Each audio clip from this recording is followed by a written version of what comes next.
Tyrion had always known how precarious power could be.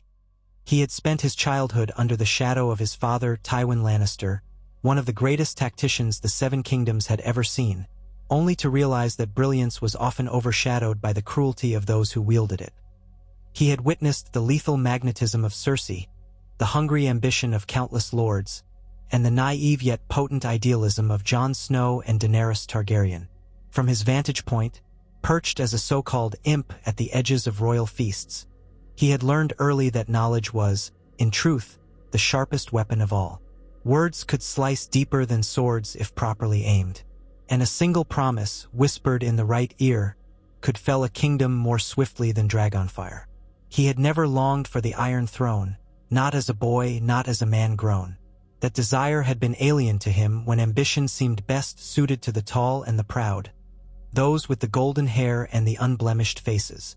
Yet there he was, after the fires had cooled and the ashes of war had settled, standing at a crossroads that might define the fate of Westeros. For the first time in memory, the Red Keep was silent. The shattered stones and broken windows stood testament to the chaos that had befallen King's Landing only moons ago. The throne room itself, half collapsed, still smelled faintly of smoke. No one was certain who truly possessed the authority to rebuild it. And that alone, the vacuum of power, a silent invitation, spoke volumes to Tyrion about how easily men and women alike could slip into the role of ruler when the realm was too exhausted to object. In the aftermath of Daenerys Targaryen's downfall, Tyrion found himself tangled in a knot of alliances and uneasy truces that spanned the length of Westeros. The lords of the north were still reeling from their own losses, shattered by the War of the Dead and weary from their subsequent battles. The Riverlands tried to patch together farmland and roads while new robber knights and mercenaries roamed with no higher loyalty. The Vale had retreated behind its mountains, content to remain in isolation as it often did, except for the occasional murmur of potential alliances whispered by Lady Royce or Lord Grafton, who saw advantage in forging a bond with whoever could unify the realm. Dorne, always the most distant in temperament and location, waited in vigilant neutrality. Yet among them all, the Lannisters of Casterly Rock had the strongest potential claim for guardianship over a shattered kingdom. Whether that was cause for pride or dread, Tyrion could not quite decide. He had come far since his early days, when his only defense against scorn was a sharp tongue. Fate had cast him into the role of hand of the king or queen more times than he cared to recall, and each time had taught him more than the last. He once believed Daenerys could shatter the wheel. Instead, she had all but broken the city of King's Landing. And in that rubble, from the Red Keep's ruined courtyard to Flea Bottom's ravaged streets, Tyrion began to see an opportunity. Not for tyranny or glory, but for something else, the chance to rebuild a kingdom with reason, with less cruelty and more balance. Yet the Iron Throne that had once been melted by dragonfire stood as the greatest symbol of all. It had been forged with violence, and perhaps it should stay destroyed. Perhaps the realm was finally ready for a different sort of seat. He did not realize how quickly the idea of him becoming a king would spread. The moment it was voiced, perhaps at first in jest by a half-drunken sellsword or as an offhand joke by a minor lord seeking favor, something in that suggestion seized hold of the imagination of the people. The imp, the clever Lannister, the man who survived the scorn of his own family, the man who had helped defeat the White Walkers and navigate the madness of Daenerys. Why not Tyrion Lannister to rule? He has no children, they said. No illusions of grandeur, they argued. A man who values peace and stability and wine and laughter. Maybe that is exactly the sort of man we need. Tyrion himself tried to dismiss it. He wanted nothing more than to see the realm stable, then perhaps retire to a small estate with a well-stocked library and a vineyard. But the realm had other plans, or so it seemed. If power was abandoned, it would inevitably be claimed by the ruthless. Cersei's memory lingered like a foul taste in the mouth, and if Tyrion turned his back, another figure with equal ambition and less conscience might rise to enslave or subjugate what was left of King's Landing. The thought haunted him. He had been forced into the role of caretaker in every conflict he found himself in, fending off monstrous foes from Stannis Baratheon at the Battle of the Blackwater to the army of the dead at Winterfell. And after all the wars and all the blood, it had become clear to him that stability, Real lasting peace required someone at the helm who believed in a better tomorrow. Maybe that was a dreamer's talk or a drunkard's fantasy, but he could not forget the moment when, as Hand of the Queen, he had tried to reason with Daenerys, tried to steer her from unleashing her fury on a city that ultimately could not resist. He had failed. If he could have done more, if he had acted sooner, would so many innocents still be alive? The first time a group of knights approached him, the midday sun was harsh on the Red Keep's courtyard. He was picking through broken columns, trying to see if any portion of the structure could be salvaged. Podrick Payne, his loyal squire, or rather, former squire turned an able-bodied protector in his own right, had followed behind with a cluster of parchment Tyrion had requested from the city's old archives. Tyrion wanted to begin the enormous task of planning how best to rebuild walls, sewers, and important structures. He had scarcely begun when these knights, former Targaryen supporters turned uncertain allies, knelt before him in the dust. Their armor was battered and patchy, their boots caked in mud and blood. He almost burst into laughter at the sight, but then he noticed the sincerity in their eyes. "Lord Tyrion," their leader said. His gaunt face was streaked with old grime. "We would pledge ourselves to your service, if you would have us." Tyrion blinked. "I'm not a king," he replied, nearly tripping over his words. "Not even a proper lord of the keep. If that's what you seek, I fear you've come to the wrong place." But they remained on their knees. "We seek someone who can bring peace to the realm," said another knight, a younger man who wore an eye patch. "Someone who can unite the lords. If not you, Lord Tyrion, then who?" He struggled to breathe for a moment, the weight of their expectation pressing in on him more than any physical armor ever had. The midday heat seemed suddenly suffocating. "I'm only trying to rebuild the city," he replied softly. "You don't need to kneel to help with that." Their leader rose, precariously balancing on an injured leg. "It will be done, my lord. We will help you rebuild. We will protect those who cannot protect themselves. I've seen too much horror in the last year to stand idly by." He swallowed, glancing around at the charred stones as though seeing a battleground he was desperate to forget.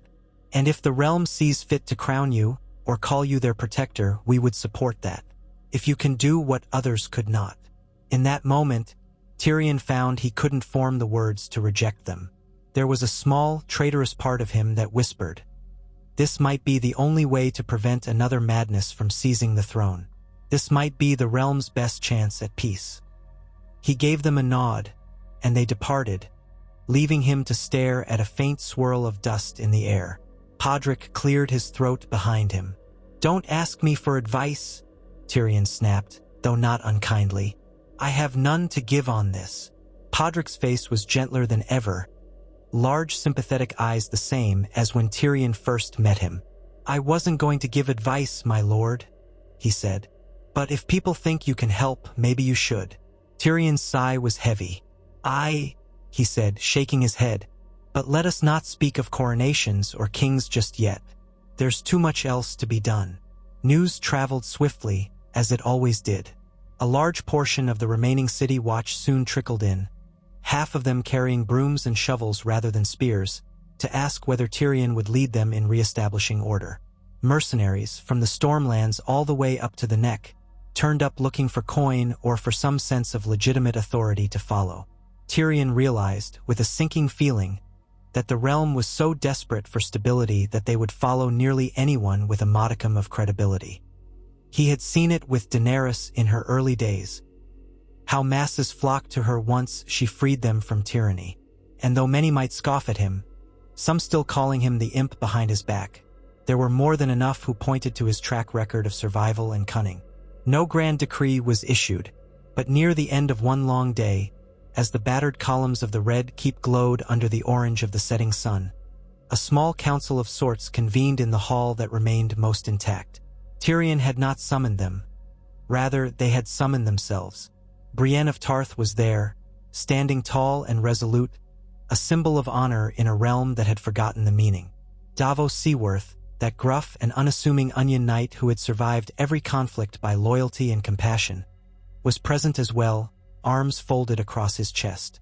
A few lords from the Vale, including Yon Royce with his stony visage, arrived as well, and the newly minted Lord Edmure Tully, still rather awkward in his middle age, represented the Riverlands. Gendry Baratheon, legitimized by royal decree, though which monarch's decree they tried not to question, stood for the Stormlands, looking unsure but determined. Even a pair of Martells had ventured from Dorne, quietly observing the state of things. They found Tyrion still in the partial courtyard, where he was going over the city's original blueprints from the time of Maegor the Cruel. He glanced up, saw the entire group, and let out a long, exhausted breath. "I assume you haven't come to admire the architecture," he said. Brienne, who had grown more confident in speaking her mind since serving under different monarchs, stepped forward. "We've come for direction," she said bluntly. "All of us. The realm is on edge. Raiders and broken men roam. Crops are failing for lack of central organization. Some lords hoard food while small folk starve. We need leadership." Tyrion raised an eyebrow. "Leadership is a fine idea. You should all go find some." "You know that's not what she means," Davos said, stepping in. "I've followed lords and ladies, kings and queens. I've seen madness and mercy. If there's one man who has the sense to steer us away from more bloodshed, it might be you, Tyrion." Lord Royce nodded curtly. "Your father was a formidable man. You have his mind, but I suspect far less of his cruelty. That is what the realm needs now." Tyrion swallowed. He noticed that no one present, at least no one who'd come, had a serious claim for the Iron Throne they were prepared to press themselves. Gendry might have had some distant claim, but he seemed as uneasy as Tyrion about kingship. Edmure Tully had never possessed the cunning or the ambition. The Martells had a fraught history with the Iron Throne, and their presence was more about ensuring their place in negotiations than claiming the seat. Brienne was a knight of honor, not a queen. Davos had never wanted it. They looked to him. He set his jaw and said, "What if we do away with the throne altogether?" That caused a stir, uncertain looks, shifting stances. They had expected Tyrion Lannister to talk about how he might manage the realm, not propose to dismantle the centuries-old seat of power. Yet he pressed on, pointing to the twisted metal lumps that were all that remained of the once fearsome Iron Throne in the corner of the scorched throne room. That throne was forged by the first Targaryen king who conquered the Seven Kingdoms. It was a symbol of conquest, of subjugation. This brought us endless cycles of war, rebellion, madness. We might ask ourselves, why preserve that symbol? Why not something new? Brienne glanced at the melted iron with something akin to relief in her eyes. "You propose to rule in a new way?" Tyrion closed the city's blueprint. "What if we attempted to unify the realm without forging it in fear? Let each kingdom have its autonomy as a measure of respect. The North, for instance, should choose whether to remain part of a greater realm or govern itself. The Iron Islands, too, have always hungered for independence. We can form alliances rather than chains. But we still need a central figure to coordinate trade, to prevent wars among ourselves. So yes, if the realm needs a king, I suppose that's me. I never thought to do it. I never wanted it, truly. But if no one else can hold the pieces of Westeros together, perhaps I must." A hush fell. It was Lord Royce who finally said, "It is not a small thing. The lords will want a coronation. They will want formality. If you are to be recognized, it must be done properly, Tyrion." Tyrion snorted softly. "I've had enough ceremonies in my life, but if it's necessary to stop the realm from tearing itself apart, so be it. Perhaps we can hold it in the Dragon Pit, or what remains of it, given that the throne room is half destroyed." Davos stroked his beard. "I saw the destruction up close. Much of the Dragon Pit is still intact, surprisingly. If you want to hold a gathering there, we'd best start clearing it tomorrow." And so it was decided. In that late evening light, the swirl of dust motes around the battered remnants of the Red Keep, Tyrion Lannister found himself at the heart of something he had never sought: acceptance by those whose interests had so often clashed. There was no mighty Targaryen queen left to overshadow him, no ruthless father looming in the shadows, no cunning sister weaving conspiracies. There was only Tyrion with his exhausted determination, a realm in tatters, and a handful of allies who, while not exactly brimming with optimism, were at least ready to try something new. Word spread fast, and before the fortnight was out, lords and ladies from as far as Highgarden and Sunspear trickled toward King's Landing. Many approached with caution, suspecting some cunning Lannister trap. Others arrived filled with curiosity to see the coronation of the imp. Some came purely to see how they might position themselves for advantage in a newly shaped realm. Tyrion didn't fool himself into believing they came because of faith or hope. Politics, as always, was a game of self-interest. Nonetheless, the swirling tide of banners gathering outside the gates, golden roses of Tyrell loyalists, red oxen of House Mutun, silver falcons of the Vale, black stags of Baratheon, sunbursts of Martell, proved that they were at least willing to entertain the idea. It was not a coronation in the typical sense. Tyrion insisted on practicality. There would be no elaborate feasts or grand parades. The coffers of King's Landing were nearly empty, and the city's people had endured enough pageantry that ended in blood. Instead, Tyrion directed that the day be devoted to reconstruction efforts in the morning, a show of unity, letting the Highborn see the reality of the city's devastation, followed by a brief ceremony in the Dragon Pit come dusk. The memory of that day would remain etched in the minds of all who attended. They woke at sunrise and, under the direction of Tyrion, Brienne, Davos, and others, they set about clearing rubble, loading wagons with broken stones. Some lords wore fine gloves to avoid calluses, but they still toiled in the heat, glimpsing for the first time the staggering scope of the war's aftermath. The smell of charred timber still clung to certain alleyways, and entire families huddled in makeshift shelters. Tyrion had arranged for distribution of bread and water, courtesy of shipments from the Reach that had finally begun to arrive. For the first time, lords who had only seen King's Landing in times of relative prosperity confronted the real consequences of power gone awry. The small folk watched warily, uncertain whether to trust these men and women who claimed they wanted to help. Some spat at the ground in lingering bitterness. Others cautiously accepted the bread. By late afternoon, many of the lords were exhausted, their grand silks marred by dust and sweat. A hush seemed to settle over the city, as if the land itself was holding its breath. The day had been strangely transformative. Tyrion saw it in the eyes of even the most prideful among them. A nascent understanding that leadership was not about ceremony but responsibility. And still, that evening, in the ancient Dragon Pit, a structure once used to house Targaryen dragons, now partially collapsed and littered with old bones and debris, those same lords and ladies gathered. Torches burned in a wide circle, casting flickering light on the jagged walls. Broken arches rose behind them like the ribcage of some giant beast. There was no throne set for Tyrion. Instead, a sturdy wooden chair had been fashioned from the salvaged timbers of a burned-out stable. If the realm expected to see a more conventional seat, they were disappointed. Yet that was the point. Tyrion had told Brienne that he wanted the ceremony to reflect the honest reality, not the pompous illusions of monarchy. So the seat was plain, though polished, and placed in the center of the Dragon Pit. Around it stood a cluster of old stones, remnants of the floor mosaic that had once celebrated Targaryen might. The ceremony itself was short. Tyrion, flanked by Davos and Brienne, stepped forward to address the crowd of lords, ladies, and knights. His scarred face and mismatched eyes, one slightly more closed from an old injury, bore witness to the trials he had survived. He cleared his throat in the echoing space. "My lords, my ladies," he began, voice carrying in the hush. "I will not bore you with a grand speech. Too many words have been said over the years, too many vows made and broken. But I will say this: if we are to survive as a realm, we can no longer cling to the illusions that led us here. The Iron Throne is gone, and with it, the notion that one man or woman can simply conquer us all.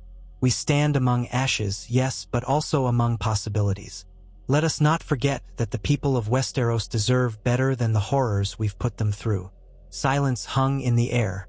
Some eyes were skeptical, others hopeful. Tyrion continued, "I am no conqueror. If you choose me to be your king, I will accept. But I will not reign through fear. I will not force any kingdom that wishes its independence to bend the knee. I only ask that if we separate, we do so peacefully and remain allies in trade and mutual defense. If you prefer a different king or queen, say so now. I have no desire to sit where I am not wanted. But if you do accept me, then I ask you to join me in forging a new era, built not on the ambitions of a single house but on the unity of many. He paused, surveying them. Near the center stood Sansa Stark, Lady of Winterfell now. She had come to represent the North's interests. Their eyes met, and Tyrion saw in her gaze a mixture of respect, caution, and something else. Maybe the memory of their short-lived marriage, the mutual understanding of two pawns once forced together. She offered a slight nod, and that was all he needed. One by one, the lords stepped forward.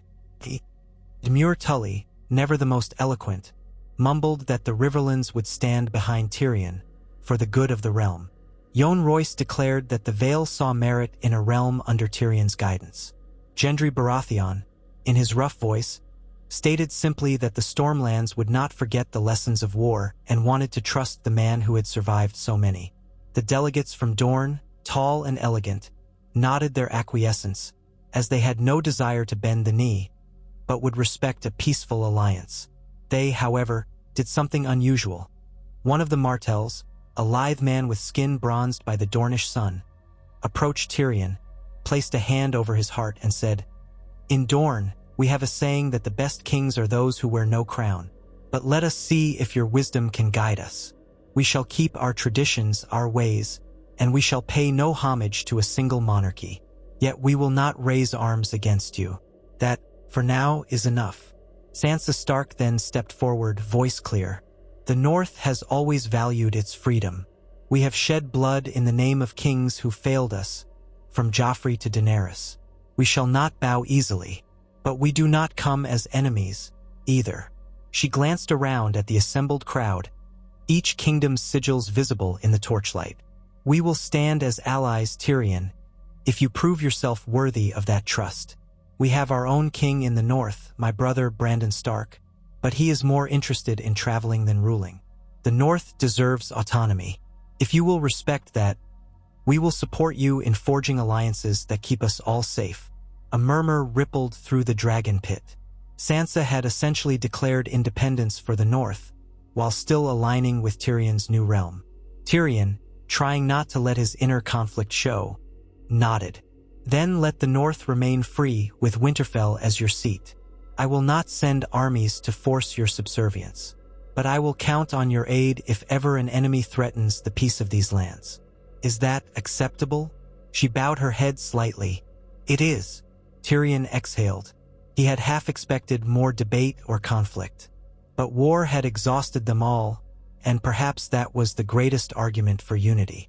"Then it is settled. I, Tyrion of House Lannister, do accept the burden of kingship over the southern kingdoms that will have me, not as a conqueror or tyrant, but as a steward of peace. If ever I fail in this duty, you have my permission to cast me down." In the hush that followed, Davos stepped forward to place a simple wooden circlet, carved from a branch of an old oak, atop Tyrion's head. There were no glittering rubies, no Valyrian steel, no dragon motifs or lion sigils, just bare wood. It wobbled slightly against Tyrion's thick hair. He half expected someone to laugh at the absurdity of it, but the onlookers simply stared in rapt attention. Brienne knelt, placing a hand to her heart in a sign of fealty. Slowly, hesitantly, the other lords followed suit, each in their own manner, though the Dornish bowed only their heads. Sansa and the Northmen did not kneel. They stood tall but respectful. Tyrion understood and did not demand more. They had, in essence, recognized him as king of the southern kingdoms. That was enough. No trumpets sounded. No fanfare accompanied the moment. Only a low wind blowing through the cracks in the dragon pit. And in that silence, Tyrion felt the weight of a crown heavier than any metal band could ever be. Within days, the new order was set into motion. Letters were dispatched to every lord and banner house across the continent, explaining the arrangement. The North stood apart but allied. The Iron Islands would have the opportunity to declare their own status. Dorne maintained its unique relationship to the crown, and all who wished to remain under Tyrion's governance would do so. To his surprise, the Tyrell regents who had taken over Highgarden after the extinction of the main Tyrell line, a distant cousin who inherited by tenuous right, quickly affirmed their loyalty. They had farmland aplenty, and they had watched from a distance as King's Landing burned. They wanted to ensure their harvests would be bought and not plundered, that the roads to King's Landing would remain safe. To them, Tyrion was a safer bet than some unknown warlord. Then came the chaos of forming a council. Tyrion wanted no illusions that he could manage such a vast realm on his own. He'd learned from the best and worst. His father's cunning, Cersei's ruthlessness, Daenerys's passion, Jon's honor. He had to find a path that took the best pieces of all and fused them into a stable government.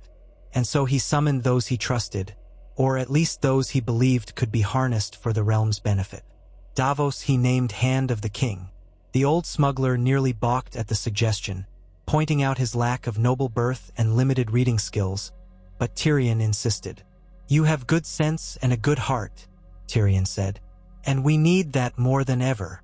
Besides, Davos had served as an advisor under Stannis and later under Jon, bridging the gap between lords and common folk.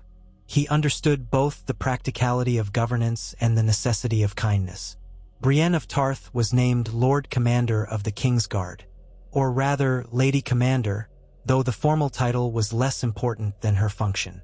She was reluctant, her loyalty to Sansa remained paramount.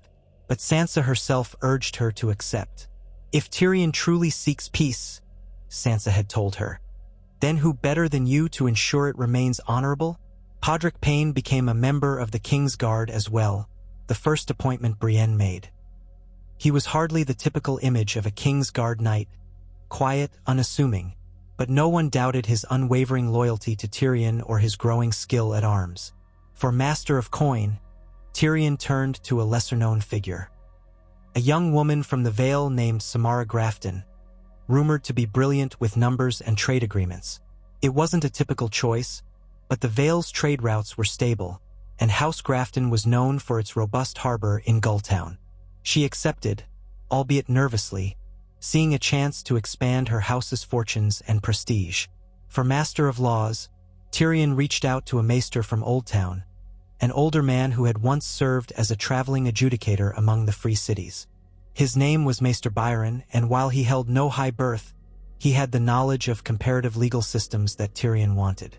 He also needed a Master of Whispers, someone to gather intelligence in a realm still crawling with hidden threats.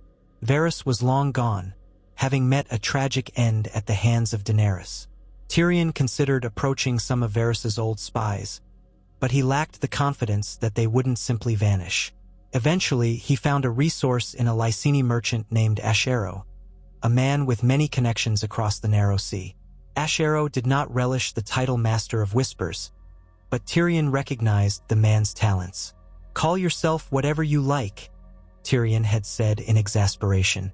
"Just keep me informed of threats and conspiracies before they blow up in my face." And so, piece by piece, a new small council came together. Their first order of business was painfully clear. King's Landing was in ruins. Crops and supply lines needed reestablishing. The city's sewers, water supply, and basic infrastructure had to be rebuilt. Tyrion oversaw a labor force that dwarfed any in recent memory, coaxing alliances with each region. The Stormlands sent lumber, the Reach sent grain, the Vale sent stone, and the Westerlands, still partially under Lannister influence through distant cousins, provided metals from their mines. Through Davos's urging, newly built ships in the Blackwater Bay began distributing goods more efficiently. Slowly, day by day, the city's skeleton grew stronger. Tyrion took no comfort in early successes. He had seen how quickly fortunes could reverse.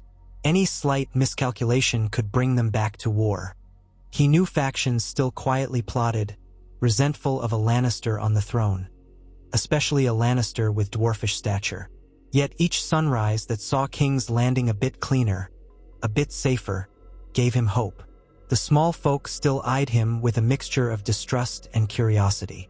But he walked among them when he could, speaking plainly, promising that the royal budget would be used for public works and not some gaudy new fortress. He had no illusions that this alone would make them love him, but perhaps they would come to respect him enough to keep the peace. The real challenge arrived when, within a month of his coronation, rumors of a Sellsword company terrorizing the Crownlands reached them. Reports claimed that these brigands, calling themselves the Iron Stars, had been picking off travelers along the Rosby Road, looting small villages, and claiming they answered to no crown. Tyrion called a council meeting in the half-rebuilt Great Hall, where scaffolding covered the walls. He and the others gathered around a wooden table that bore a rough map of the Crownlands and surrounding areas. He traced a stubby finger along the roads. "We can't allow them to roam unchecked," he said. "But we also can't raise a massive army. The realm is barely stable as it is." Brienne, standing in her white cloak, said, "A small elite force could ride out and dispatch them swiftly. I could lead it myself. We have knights enough in the King's Guard." Davos frowned. "Will that be enough? If they have a few hundred Sellswords, we might be riding into a trap." "Numbers vary," said Ashero, the master of whispers, his accent lilting. "But my sources place them at roughly 100 or so. They rely on intimidation, making themselves appear larger. Many of these men are too undisciplined for a sustained fight. They prey on the weak." Tyrion considered. "Brienne, take a small force. Not just the King's Guard, but some of the Crownlands knights who've pledged loyalty. I'll see to it that they're well-equipped. Offer the Iron Stars a chance to surrender, to lay down arms in exchange for leniency. If they refuse, remove them. We need to send a message that lawlessness won't be tolerated." Within days, Brienne rode out at the head of 50 knights, clad in shining armor. Podrick at her side, resolute. They encountered the Iron Stars near an old watchtower, set in rolling hills outside Rosby. The Sellswords laughed at the sight of so few knights, brandishing pikes and battered shields. But as Ashero's informants had predicted, their bravado outran their discipline. Brienne offered them terms: swear allegiance to the crown and serve in rebuilding efforts or stand trial for their crimes. Their leader scoffed and advanced. The fight was short, brutal. The trained knights cut through the ragged Sellswords, scattering them. Many surrendered, throwing down arms in abject panic. A handful fled. Brienne ordered the survivors shackled to face proper judgment in King's Landing. It wasn't a victory that any bard would sing about. There was no glory in slaughtering desperate men, but it was necessary. Word spread quickly that the new king might be small in stature, but he wasn't one to indulge criminals.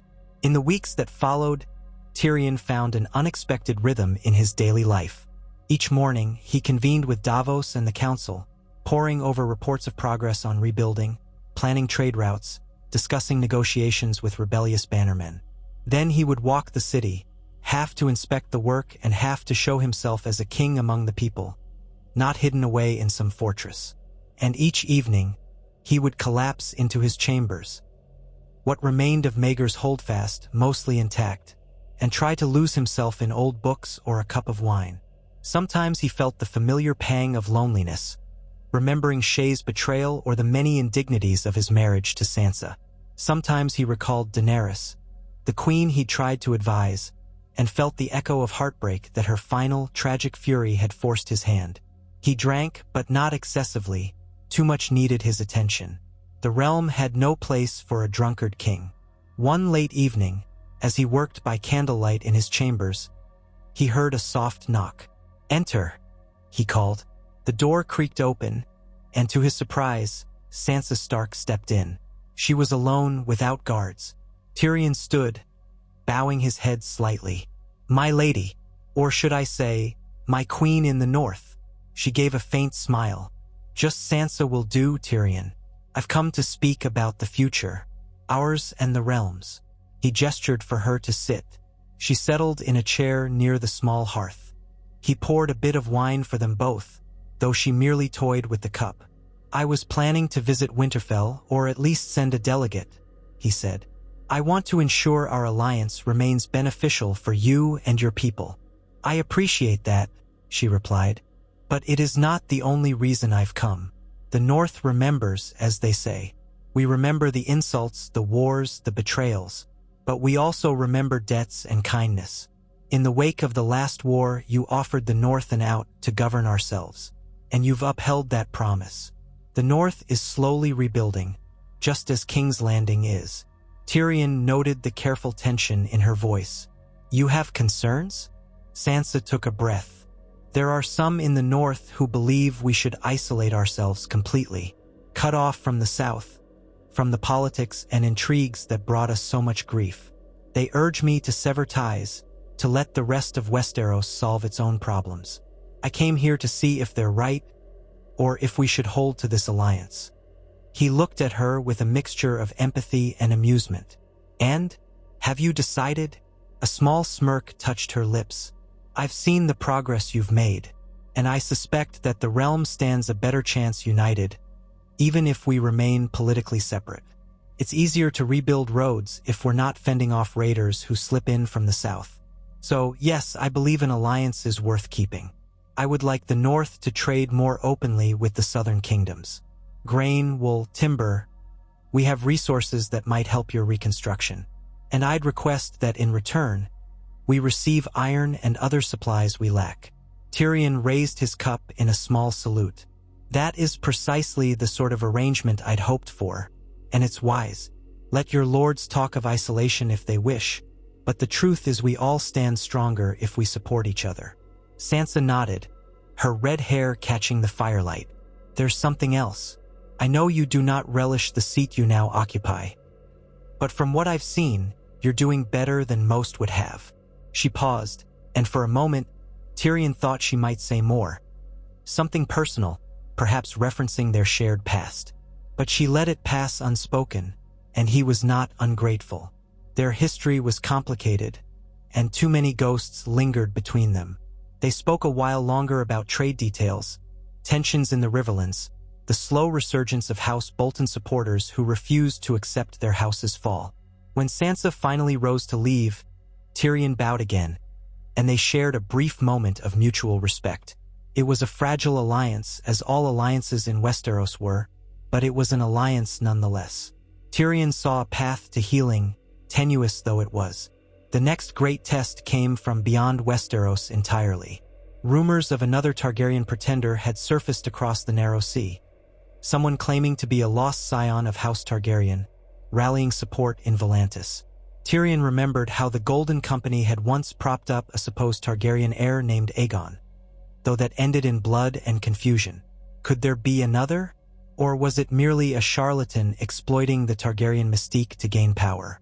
The council debated what to do. If this pretender remained across the sea, they might pose no immediate threat. But if they attracted enough backing, sellswords, red priests, perhaps even dragons from hidden clutches, Westeros could face yet another invasion. Tyrion felt the old fear knot in his stomach.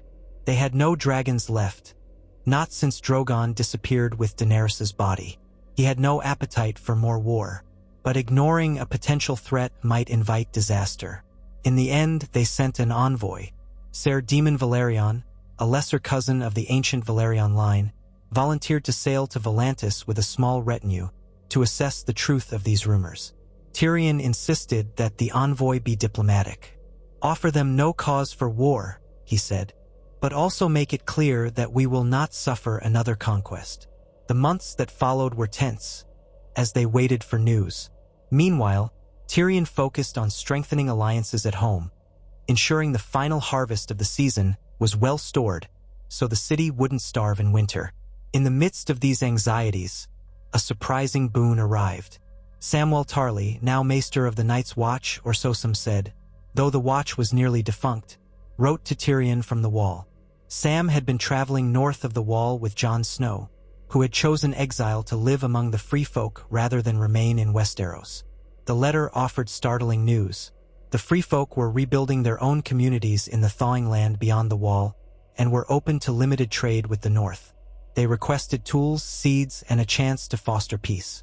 This was unprecedented. Tyrion read the letter carefully, considering its implications. Peace with the wildlings could secure the North from further raids, and that would, in turn, stabilize the entire continent. He sent a raven to Sansa, proposing that they coordinate shipments. She agreed, but not everyone wanted peace. In the Westerlands, a group of disgruntled nobles resented paying taxes to a Lannister who they deemed disfigured and unworthy. They began secretly conspiring to restore a more traditional Lannister to Casterly Rock. Tyrion learned of this through Ashero's network of whispers, which was improving by the day. At first, Tyrion considered ignoring them. These were petty lords clinging to old prejudices. But such conspiracies could grow if left unchecked.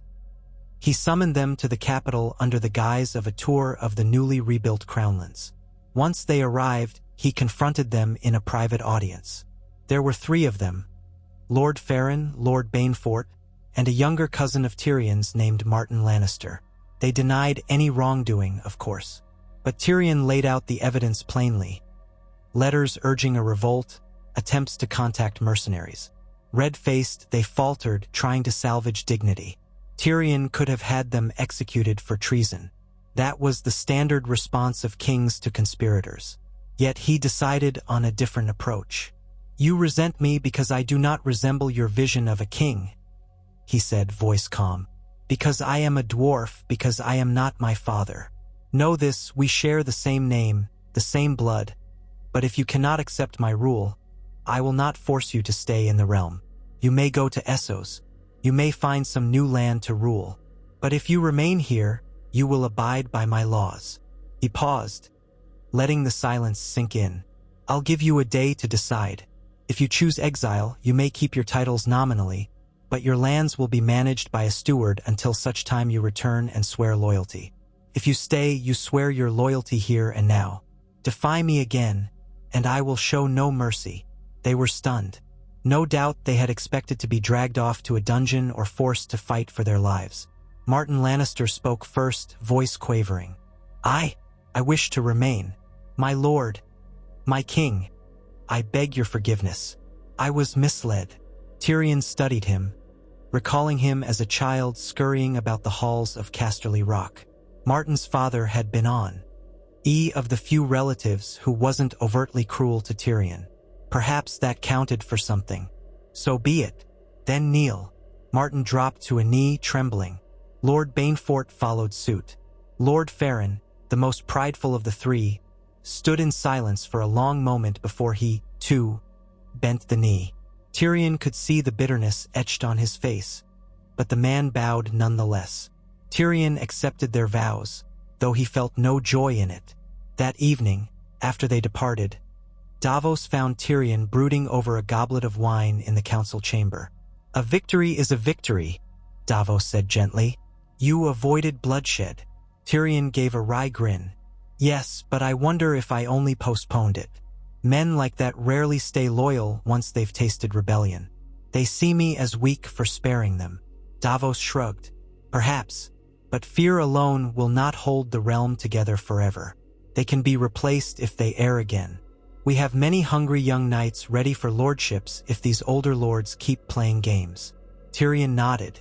"You're right, yet I can't help but feel haunted by my father's shadow.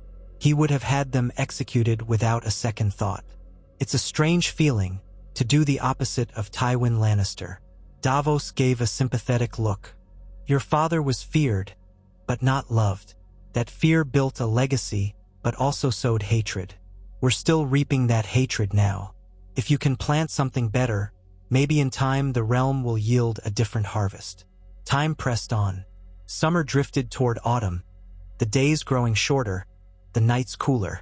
King's Landing rose from the ashes with surprising speed. Streets were cleared, new dwellings built, the harbor improved. The stench of rot began to fade. The small folk were not joyous. Too many memories of war still lingered, but there was a cautious optimism that maybe this time, things would not descend into chaos. Tyrion learned to manage the balancing act of being a king who needed to prove strength without cruelty.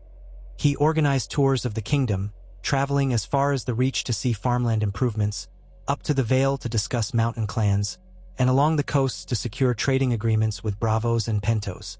At each stop, he faced the same question: why should we trust a Lannister of all people? And each time, he offered the same response: "Judge me by my actions, not my name, or judge me not at all, and let's see which of our kingdoms endures." It was in Old Town, visiting the citadel with Maester Byron, that Tyrion received word from Ser Demon Valerion in Volantis. The letter was alarming. The Targaryen pretender was gathering support among certain powerful factions, including priests of R'hllor, who claimed to see visions of a silver-haired savior. They had not moved yet, but tension simmered. Tyrion felt his stomach clench. Another invasion under the Targaryen banner could unsettle everything they had built. He remembered how Daenerys once inspired fanatical devotion.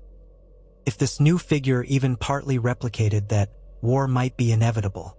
He returned to King's Landing to hold urgent council. "We cannot afford another protracted war," Tyrion stated, scanning the serious faces around the table. "But ignoring this threat is unwise. We need to prepare. Davos, coordinate with the fleets. Gendry Baratheon has been forging new alliances near the Stormlands. He can help. Brienne, ensure the Crownlands are well defended." Ash Arrow, the master of whispers, tapped his slender fingers on the table. "I can send agents to infiltrate their ranks across the sea. Perhaps we can sabotage them from within, or at least learn their next steps." Tyrion nodded. "Discretion is key. If we strike preemptively, we risk uniting Essos against us. But be ready for anything." No one took pleasure in the prospect of more conflict. The room felt heavier, haunted by the memory of the wars they had all endured. Tyrion tried to remind himself that peace was never a permanent state in Westeros. It was a fleeting interlude, always threatened by new players in the game. Over the next months, tension simmered as they awaited further news from Volantis. Meanwhile, winter began to touch the edges of the continent. Chill winds swept down from the north, though not the unnatural cold of the White Walkers. Those days were behind them, or so everyone prayed. Tyrion received updates from Sansa, who confirmed the north was stable, though White Harbor had begun launching more seafaring expeditions to gather fish and whales to stave off winter hunger. Trade was flowing better than it had in decades between the northern and southern regions. Then came a day late in the year when the wind was howling around the Red Keep's repaired towers. Tyrion stood on a balcony, cloaked in fur, looking out over King's Landing. He could see wisps of smoke rising from newly built chimneys, the city alive with tens of thousands of people. The reconstruction was far from complete, but it was a city once again, not a graveyard. He felt a hint of pride. This was what he had worked for, through heartbreak and betrayal and an ocean of wine. He had somehow kept it all from collapsing. He thought about Daenerys in that moment, her vision of breaking the wheel. In a twisted sense, the devastation she wrought had indeed ended the old ways. Now Tyrion stood in the wreckage, forging something new. He wondered if, somewhere in the great beyond, she watched with regret or approval. If only he'd been able to guide her better. If only, "My king?" came a voice from behind. Tyrion turned to see Podrick Payne. The young knight's cheeks were reddened by the cold. "Yes, Pod. There's someone here to see you. A woman from the west. She says she has important news. She wouldn't give her name." Tyrion frowned. "Another secret messenger. Let's hope it's not more conspiracies." He followed Podrick through the winding corridors, still partially under repair. They arrived at a smaller audience chamber that Tyrion preferred for private meetings. Inside, a cloaked figure stood near the fire. Her back was turned, hood raised. The figure turned, and Tyrion felt his breath catch. "Hello, Tyrion," said the voice he hadn't heard in so many years. She pulled back the hood, revealing short brown hair streaked with gray at the temples. It was Shae, or the woman he had known as Shae once. Tyrion's mind reeled. Last he knew, she was dead, strangled by his own hands in a moment of betrayal and heartbreak. But here she stood, or someone who looked just like her. No, couldn't be real. He had seen her cold body. He had fled that scene of blood and tears. A trick, perhaps? Some cunning double used by his enemies? Podrick stood uncertain, hand on the hilt of his sword. "My king." Tyrion forced himself to remain calm. "Leave us, Pod. Wait outside. Podrick hesitated, but followed orders. The door shut softly behind him. Tyrion remained where he stood, regarding this apparition. Whoever you are, you have chosen a dangerous game, he said quietly. Claiming to be a woman I killed. A tear glistened in her eye. Tyrion, you have every right to be furious or suspicious. I can't imagine the torment you've carried. But I swear to you, I am Shayera Sand from Dorne. I was once known simply as Shay. I survived. Tyrion. His mouth went dry. I found you in Tywin's chambers. You betrayed me at the trial. Then, He could hardly speak the words. His memory flashed with that night of horror. The red imprint of his hands around her throat. She nodded, tears escaping her lashes. You strangled me, yes. I was barely alive when you left. Qyburn found me, or so I'm told. I woke later in a secret chamber, half dead. Cersei ordered me shipped away to Essos, so that she could torment you with the idea that you'd murdered me. I was sold to a wealthy man in Pentos, but I escaped. I've been living in hiding ever since. Tyrion staggered, his mind swirling with guilt, disbelief, anger, relief. Too many emotions to name. Why come back now? He whispered. She took a trembling step forward. Because I heard rumors that you are king, that you are forging a new realm.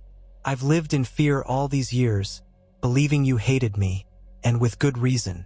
But I wanted to tell you the truth. Tyrion, She faltered, words failing her. He could scarcely breathe. Memories of her betrayal gnawed at him, her false testimony in the trial that condemned him. But what if she had been coerced? He never truly knew the depths of Tywin and Cersei's manipulations. The night he found her, he was half mad with rage. Could it be that his father had forced her to speak against him? That she had no choice? You should have told me you were threatened, he croaked, voice ragged. You should have. I know, she choked out. But your sister, your father, they had me cornered. They threatened to harm you, to harm me. I was a fool. I wanted to live. So I told them what they wanted. Tyrion felt tears burning his own eyes. You betrayed me for your life. She lowered her gaze. Yes, and for that you had every right to hate me, to kill me. The crackle of the fire was the only sound for a moment. Tyrion closed his eyes. He was no stranger to illusions, but this was too raw, too precise. He sensed no deception in her trembling words. If this was a ruse, it was masterfully crafted. He recalled how, after strangling her, he fled and shot Tywin with a crossbow. Could Qyburn truly have revived her from near death? That man had performed many unnatural feats. If so, then everything Tyrion thought he knew about that night was undone. Slowly, shakily, he reached for a chair and sank down. I don't know what to say. This changes everything, yet it changes nothing. The blood is still on my hands. My father's blood. He paused. Why come to me now, Shay? I'm no longer the man you knew. She knelt before him, voice soft. I had to see you, and I needed to warn you. The pretender in Volantis, he's no mere pretender. I saw him. He has something you need to fear, a black dragon egg that he claims has hatched. I heard talk of a hatchling, hidden in the catacombs beneath Volantis. The priests of R'hllor are proclaiming him the chosen one. I barely escaped the city with my life. Tyrion's heart thundered. A dragon, even a hatchling properly raised, could become a monstrous threat. How can you be certain? She shook her head, brown hair swaying. I saw glimpses with my own eyes, fire flickering against black scales. If they truly have a living dragon, then war is coming. I feared for you, for the realm. I traveled under a false name, risked everything to bring this news. He stared at her, at the woman he once loved, battered by life's cruelties, now returning to warn him of a new crisis that threatened Westeros. The game never ended, did it? New players, old horrors, fresh heartbreak. Yet he was king now, and he carried a duty to face these threats head-on. He reached out, resting a hand on hers. She did not flinch. Thank you for telling me, he said, voice rough with emotion. I will not pretend we can return to what we were. Too much has happened. But I'm glad you're alive. And if you wish for a place here, safe from your pursuers, you shall have it. I will see you protected." Tears slid down her cheeks as she nodded. "I don't deserve your mercy." "We seldom deserve the mercy we're given," Tyrion replied, thinking of how he himself had survived so many times by the grace of those who might have killed him. "Now stay here. I must call the council. This changes everything. If there's a dragon across the sea—" He stood, feeling the weight of the realm on his shoulders anew. War might soon engulf them again, a war of fire and blood. And he, Tyrion Lannister, the dwarf king of a fragile peace, would have to protect the land he'd barely begun to heal. He shot Shay one last look, conflicting emotions raging in him, then turned and strode toward the door. There would be no easy rest now. The fate of Westeros, which he had so painstakingly held together, was again threatened by a familiar menace, a Targaryen and a dragon. And yet, looking out at the city he had begun to rebuild, Tyrion felt a steely resolve surge within him. He had not asked for a crown, but he would not abandon the people who looked to him for stability. This time he would not fail them. The small council convened at once, many with half-finished dinners left behind in their chambers. The flicker of candlelight cast tall shadows around the table, amplifying the tension in the air. Brienne stood by Tyrion's side, hand resting near the pommel of her sword. Davos hovered on the other side, expression grim as Tyrion recounted Shay's revelation. The mention of a dragon egg, possibly hatched, cast a pall over every face. Memories of Daenerys's dragons were still fresh enough to terrify them. "We can't simply wait for them to arrive," Davos said. "If the priests of R'hllor throw their full support behind him, they could muster ships, armies, and with a dragon, gods be good." Tyrion nodded. "We might need new alliances. The free cities are not as united as they once were, but we can't risk them rallying behind a Targaryen claim. Nor can we muster a large navy on our own. Gendry's done well expanding the fleets in the Stormlands, but it won't be enough to repel an Essosi invasion if it's large-scale." Ashero tapped his fingers on the table. "I have acquaintances in Braavos, Myr, Lys. Perhaps we can persuade them that another Targaryen invasion is bad for trade. Braavos especially might help, given their hatred of old Valyrian customs." Tyrion nodded. "Do it. Davos, coordinate with Gendry. We need more ships. Brienne, ensure that the Crownlands are prepared for a possible landing. And I will deal with the matter of the dragon." Brienne shot him a worried glance. "How, my king?" Tyrion swallowed. "All dragons can be slain, or so history teaches, but it's best done when they're still young. If they truly have only a hatchling, it's vulnerable, though still dangerous enough. Our best chance is to prevent it from maturing. But we need more information." They set about drafting letters, sending ravens. Tyrion considered dispatching an envoy to Volantis again, but the risk was too high. Instead, he would rely on spies and alliances among the free cities. The next weeks became a frantic race for preparations. King's Landing stirred with rumors of an impending invasion. Work on the city's defenses accelerated. Old catapults, once used to repel Stannis Baratheon, were refurbished. The City Watch was trained in new maneuvers. Tyrion commanded the forging of fresh scorpion bolts, large ballista bolts designed to pierce dragon hide, if they were lucky. Simultaneously, he reached out to Sansa Stark, inviting her to a council in King's Landing. The North might not be under his rule, but if a foreign invader with a dragon landed, it threatened them as well. He also sent word to the Iron Islands, another region that had flirted with independence. The leadership there, uncertain after the deaths of both Balon and Yara Greyjoy, was fractious. Tyrion hoped to persuade them that their ships would be crucial to the defense of Westeros, if it came to that.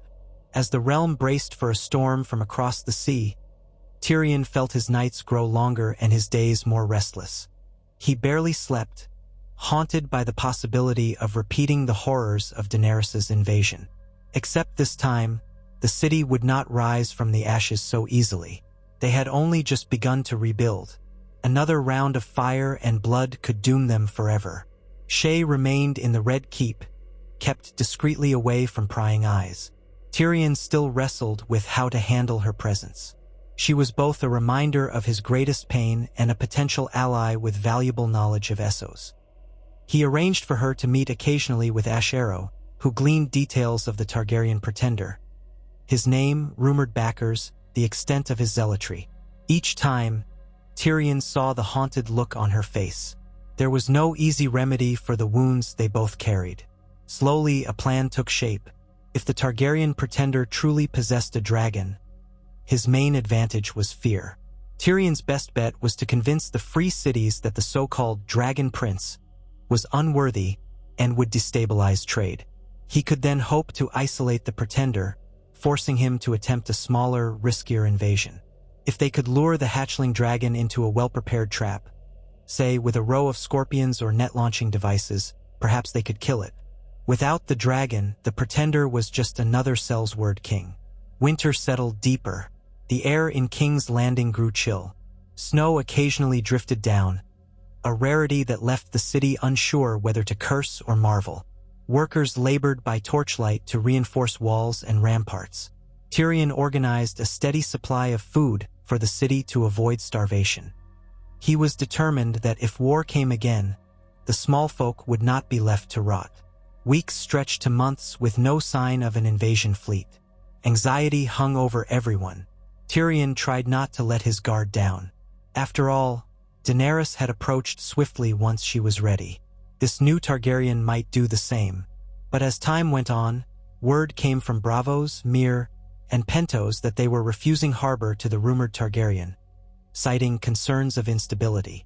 A subtle victory, no doubt helped by Ashero's gold and silver. Tyrion's plan to diplomatically strangle the threat was working, it seemed. Then a new raven arrived from Volantis. It bore the seal of a local triarch, claiming that the Targaryen pretender had vanished, rumored to have sailed east toward Qarth in search of new supporters. Tyrion found himself breathing a cautious sigh of relief. Maybe the threat had passed or at least been delayed. The realm could continue to heal. Over time, if the Dragon Prince never returned, the memory of his threat might fade like so many others. Yet Tyrion knew well that the game never truly ended. Whether it was a Targaryen, a Baratheon, or some other upstart, power invited challengers. And so he continued his work, forging a realm that could withstand them. He established fairer taxation policies, insisting that the burden not fall solely on the poor. He reformed certain laws that had oppressed small folk for generations, giving them a measure of hope. He supported the reestablishment of trade guilds, so merchants and craftsmen could flourish. Some lords grumbled at these changes, preferring the old ways where their authority was absolute. But Tyrion refused to be swayed by the wealthy and powerful alone. He remembered how power crushed those at the bottom if left unchecked. In these efforts, he had the steadfast support of Davos, Brienne, Podrick, and Samara Grafton, who had proven an adept master of coin and deed, balancing revenues and expenditures with uncanny precision. Maester Byron proposed a code of laws to standardize punishment for crimes, eliminating the worst forms of torture and injustice. Tyrion approved, hoping that consistent justice might quell the seeds of rebellion before they sprouted. By the second year of his reign, the changes in King's Landing and the surrounding crownlands were impossible to ignore. New roads and bridges replaced old rubble. Fresh farmland and orchards dotted the outskirts. Refugees trickled back, building cottages on the new farmland, with the crown providing seeds and tools in exchange for a portion of the harvest. The city's population slowly rose, no longer stifled by terror or famine. The reformed City Watch patrolled the streets in more orderly fashion, wearing new tabards that displayed not the Lannister lion but a sigil Tyrion had chosen, a Leo. N's head merged with a blank scroll, symbolizing both the proud history of House Lannister and the wisdom of knowledge. He hoped it would remind people that cunning was as important as force. As for Tyrion himself, he could not say he was happy. He had lost too many illusions for that. But he felt a sense of grim satisfaction. He was a king, no longer overshadowed by a father who despised him or a sister who belittled him. He was forging a new path, stepping out from their shadows. Whether the realm would fully accept him, time would tell. But each day that passed without war was a small triumph. One day, while examining the construction of a new aqueduct, Tyrion found himself smiling, a faint, genuine smile, as children ran past, squealing in joy. They wore patched clothes but seemed free of the fear that had once haunted these streets. He followed them with his eyes until they turned a corner, their laughter echoing. It struck him that he was, in that moment, far more content than he had ever been in the lavish, hollow halls of Casterly Rock. That evening, as he sat down to write a letter to Sansa, updating her on the capital's improvements and proposing further trade incentives, Tyrion paused. Outside his window, the sunset bathed the harbor in warm light. He dipped his quill in ink and began. To Her Grace, Sansa Stark, Queen in the North, I hope this letter finds you well. We have made strides here in King's Landing that I believe would please even the most cynical observer. The new aqueduct is nearly complete. The City Watch has grown to a disciplined force, and the small folk have enough bread to fill their bellies, at least for now. He paused, reflecting on how unusual it felt to write such optimistic news. Then he continued, I will not pretend all is perfect. Old resentments simmer, and I expect new threats will emerge as they always do. But for the time being, I believe we have gifted the realm something it has not known in a long while. Hope. If the North ever wishes to send observers or delegates, we will welcome them with open arms. The same invitation stands for you, should you wish to see the changes yourself. As for the so-called Targaryen threat, our spies report they have drifted eastward. We remain vigilant. Until we speak again, know that I remain your friend and ally. With respect, Tyrion of House Lannister, King of the Undulls and the Rhoynar, Protector of the Realm, or so they call me now. He sealed the letter with wax, pressing his unique signet, a lion's head encircled by a chain of quills and swords, symbolizing knowledge and power united. Handing it to a waiting messenger, he exhaled. There was no guarantee that winter would not bring new perils.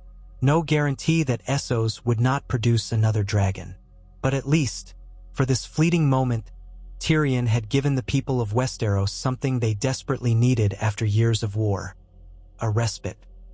A chance to breathe, to rebuild, to dream of a life where the Game of Thrones did not claim them as casualties. Stepping onto the balcony, Tyrion gazed at the city below, lanterns glimmering, boats swaying in the harbor, and the distant hum of blacksmiths finishing their day's work. He thought of everything it had taken to get here. The betrayals, the heartbreak, the cunning deals, and the unstoppable tide of history that had flung him onto this throne. He felt a pang for those who had not lived to see this day. His siblings, each fallen in tragedy.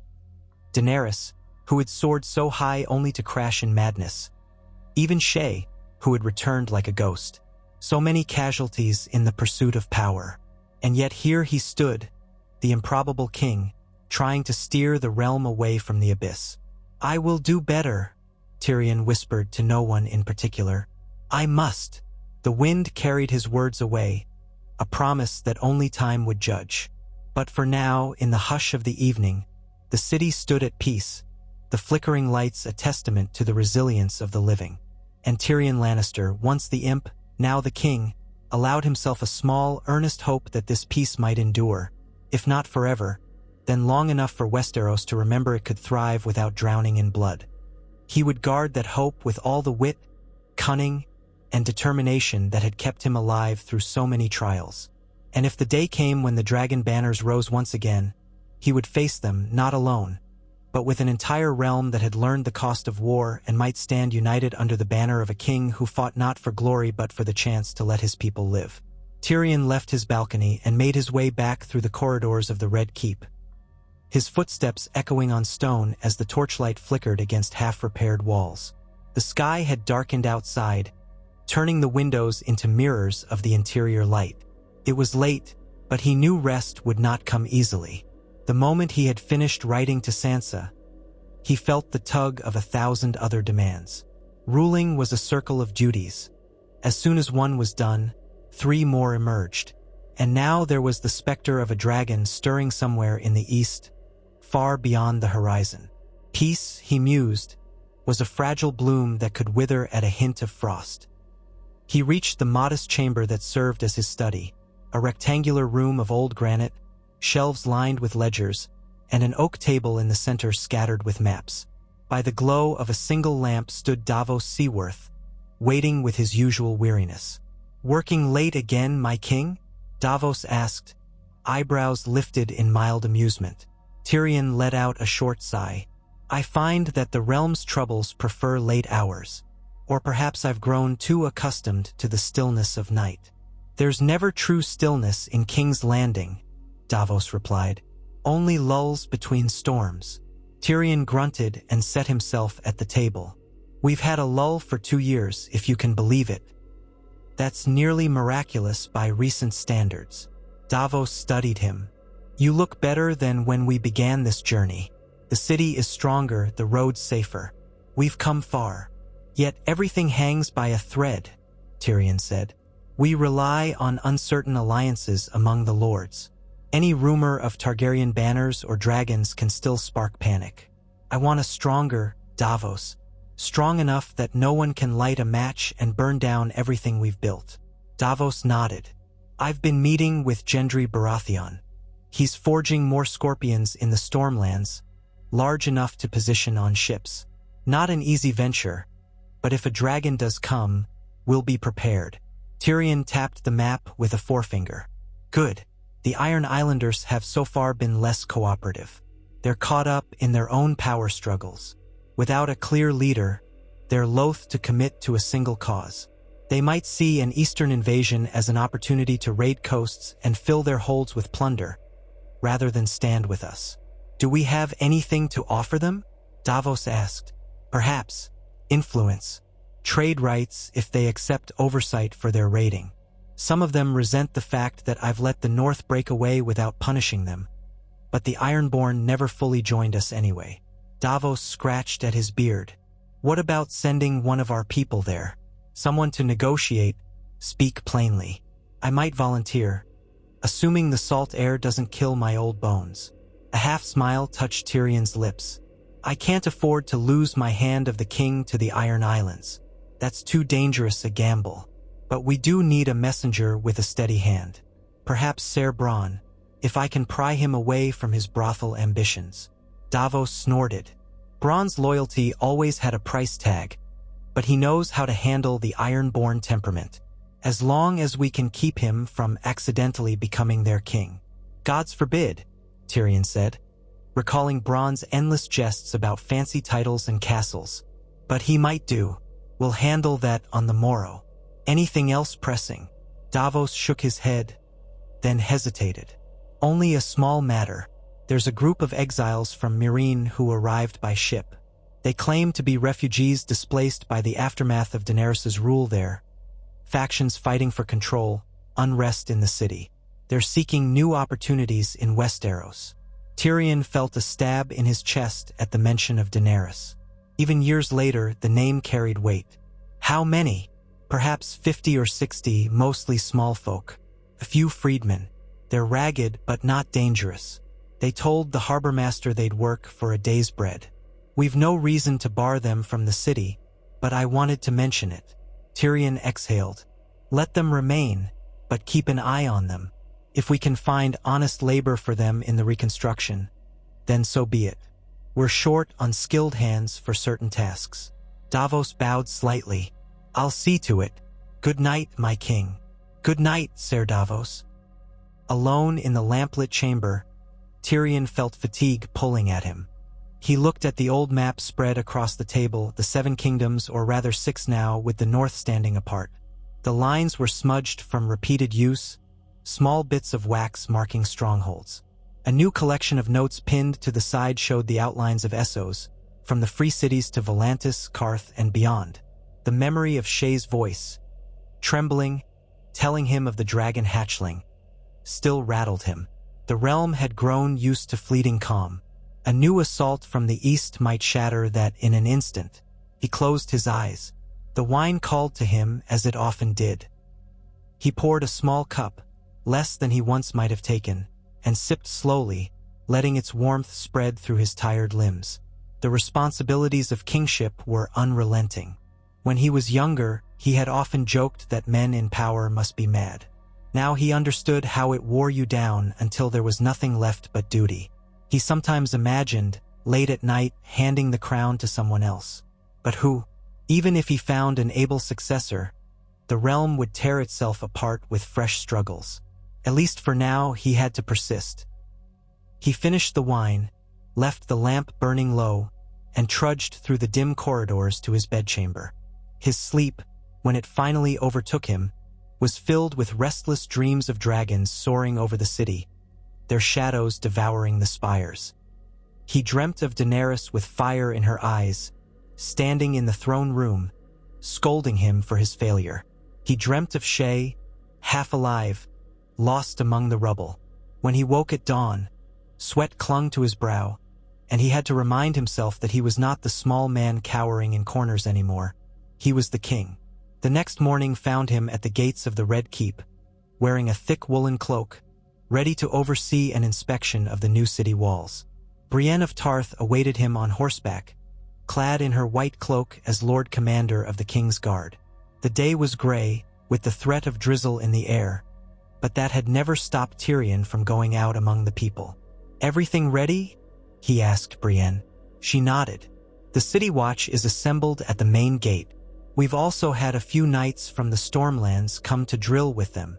"Good," Tyrion replied, mounting a stout horse specially chosen for his smaller stature. "Lead on." They made their way through the streets, accompanied by a small escort of guards. The small folk parted for them, curious but no longer fearful as they once were of royal processions. Children pointed, whispering excitedly about the dwarf king who had set them to rebuilding. Some even waved. Tyrion tried to offer a tight smile in return. It felt strange to be recognized in this manner, a mixture of respect and mild awe, rather than scorn. The walls that had once been battered by dragonfire were now reinforced with newly quarried stone. Builders scurried across scaffolds, hammering and plastering. At the base of the gate, the city watch had formed lines in new tabards. A crimson field bearing a small golden lion's head circled by a ring of slender swords. Brienne dismounted, stepping forward with her imposing height. Tyrion followed, though the damp chill made him shiver slightly even under his cloak. "Ser Martell," Brienne called to the watch captain in command. "His Grace wishes to see the new drilling maneuvers." A man in battered plate approached, bowing low. "We're prepared, my lady, your grace." Tyrion gestured for them to begin. The watchmen brandished pikes and short swords, forming a defensive line. Another squad advanced with crossbows, practicing the swift reloading technique that Davos had insisted upon for better discipline in any potential siege. Tyrion watched carefully, noting improvements as well as flaws. The men moved more in sync than a year ago. The training was paying off.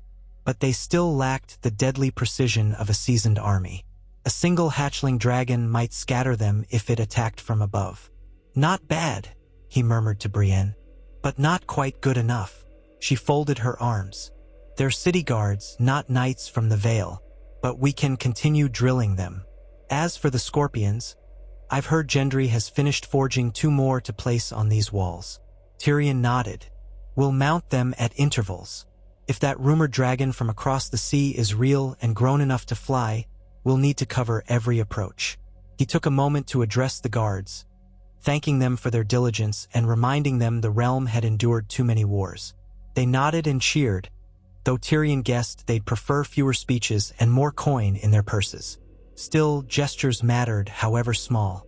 By midday, the drizzle had begun, pattering lightly on cloak hoods and stone ramparts. Tyrion and Brienne continued their inspection, moving along the walls to the southwestern corner that overlooked the Blackwater Rush. There, the old battlements had been shattered when Daenerys laid waste to the city. Now, they had been rebuilt with a combination of stone and heavy timbers, temporary until more resources arrived from the Vale. Brienne glanced across the river. "Hard to believe it's been 2 years since that day," she said quietly. Tyrion felt a sting of old grief. "Yes, 2 years since Daenerys. Since everything changed. I sometimes wonder if time heals or merely hides the wounds. She said nothing for a moment. Then, softly, I still remember what the city looked like after the dragon fire. The bodies, the charred walls. It felt like the end. And yet, here we stand. Here we stand indeed, Tyrion echoed, brushing rain from his brow. He felt a bittersweet mix of pride and sorrow at the memory of the city's resurrection from ashes. Let's pray we don't see those flames again. They continued along the rampart, exchanging brief words with masons and foremen overseeing repairs before returning to their horses. By the time they rode back to the Red Keep, the drizzle had turned to a steady rainfall, cloaking the city in a cold, wet gloom. Tyrion's mood matched the weather. Even with the walls fortified, he knew how easily dragons could breach them. He dismounted in the courtyard, letting stable hands rush forward to tend the horses. Brienne followed, scanning the yard with her keen blue eyes. Most of the yard's mud had been replaced by fresh gravel, but puddles still formed quickly in the corners. A runner approached, a boy of no more than 12, water dripping from his hair. "Your Grace," the boy stammered. "There's a raven from the north. Urgent. They said you'd want to see it straight away." Tyrion flicked raindrops from his cloak. "I'll take it in my solar. Good lad." He trudged inside, with Brienne accompanying him like a steadfast shadow. They found Davos already waiting near the fireplace, holding a scroll in both hands. He shook droplets of rain from his own cloak, then glanced up to meet Tyrion's eyes. "Trouble?" Tyrion asked.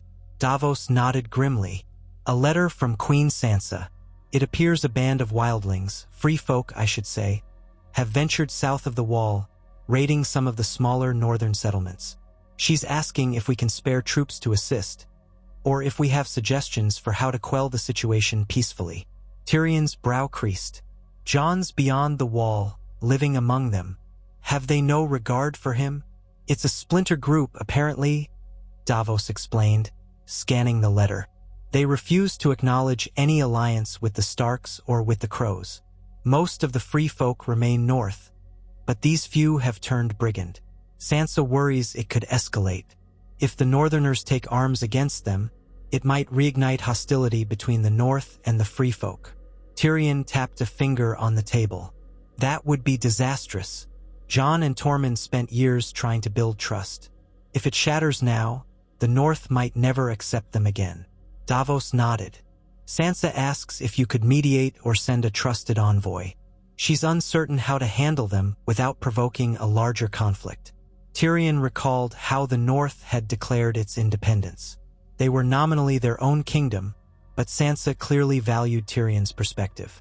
"If this were any normal incursion," he said slowly, "I'd say let the North handle it. But this isn't about a typical band of raiders. It's about a fragile peace. I can't just ignore it." Brienne shifted her stance. "I could go," she volunteered. "I know the North. I served Lady Catelyn, Lady Sansa. I fought at Winterfell. If Sansa wants a mediator, I might be acceptable to them." Tyrion considered. "You're the Lord Commander of my Kingsguard. I'd be loath to send you away in these uncertain times. Then again, who better to keep the peace? Would your presence here be more valuable than your presence there?" Davos watched Tyrion carefully. "There's merit in having Brienne act as envoy. She has no personal grudges against the free folk. She also carries the weight of your authority, and that might matter to the North." Tyrion sighed. "Aye, very well. Brienne, gather a small escort, no more than a dozen. You'll ride for Winterfell at first light. Tell Sansa we remain allies. Help her resolve this situation before it spirals. And if you need reinforcements, send a raven." Brienne gave a respectful bow. "I'll do my best." She departed to make her preparations, and Tyrion sank into a chair by the fire, letting its warmth chase away the damp chill. Davos lingered, rubbing his hands together. "Almost makes you miss the simpler days when we only had to worry about Lannister plots," Davos said, half smiling. Tyrion huffed. "It's a strange world indeed, when the greatest threat to stability might be a handful of wildlings. I'll write back to Sansa tonight, letting her know of Brienne's arrival. He rose, poured a small measure of mulled wine into a cup, and offered Davos one as well. Together they stood, watching the logs crackle. The confrontation with the free folk in the north might seem minor compared to rumors of dragons, but in truth everything was linked. If the north collapsed into conflict, or if hostility flared, it would only weaken the continent should a foreign foe attempt a landing. Tyrion refused to let that happen. After Davos left, Tyrion penned a swift response to Sansa. To Her Grace, Sansa Stark, Queen in the North, I have received your raven detailing the troubling raids by the rogue free folk. I share your concern that any violent reprisal will risk shattering the fragile peace that Jon Snow brokered. To that end, I am sending my Lord Commander of the Kingsguard, Brienne of Tarth, accompanied by a small escort. She will speak with you on my behalf and hopefully mediate a solution that spares both bloodshed and trust. Should you need additional aid, let me know. Despite our SEPA, 8 realms, you remain our cherished ally. Yours in earnest, Tyrion of House Lannister, King of the Undulls and the Rhoynar, Protector of the Realm. He sealed the letter and handed it off to a waiting scribe, instructing them to dispatch it north immediately. Then he watched the rain streak the window, feeling an old tug of longing for a simpler life, a pang in his chest that he recognized as regret for never truly belonging anywhere but in the thick of crisis. Yet he had chosen this burden, or more accurately, fate had thrust it upon him. And so he wore the crown, however ill-fitting. Days passed quietly, a gentle hum of routine overshadowed by the gloom of continued rain. Tyrion busied himself with council sessions, reading dispatches from across the realm, and ensuring the city's preparations remained on track. Though exhausted each night, he forced himself to remain vigilant. He occasionally visited Shae, still living in a small suite of rooms within the keep, though each conversation felt fraught with all they had not said. She provided more details about Volantis and the shadowy Targaryen pretender, but the pretender himself had apparently vanished into the east. The tension between them was unspoken. He could not bring himself to trust her fully, nor to cast her out. Some wounds never truly healed. One morning, as winter's winds blew fiercer, Tyrion received an unexpected visitor. He was in the throne room, or what remained of it, listening to petitioners. The small folk lined up in the grand hall, still half-rebuilt, to voice grievances or requests.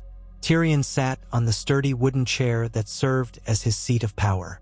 The rest of the hall was scattered with scaffolding and scaffolding cloth, giving it a strange patchwork of regal and rough. He was halfway through hearing a dispute between 2 merchants arguing over a shipping contract when a herald's voice rang out near the doors. Lord Edmure Tully, Lord of Riverrun and head of House Tully, requests an audience with his grace.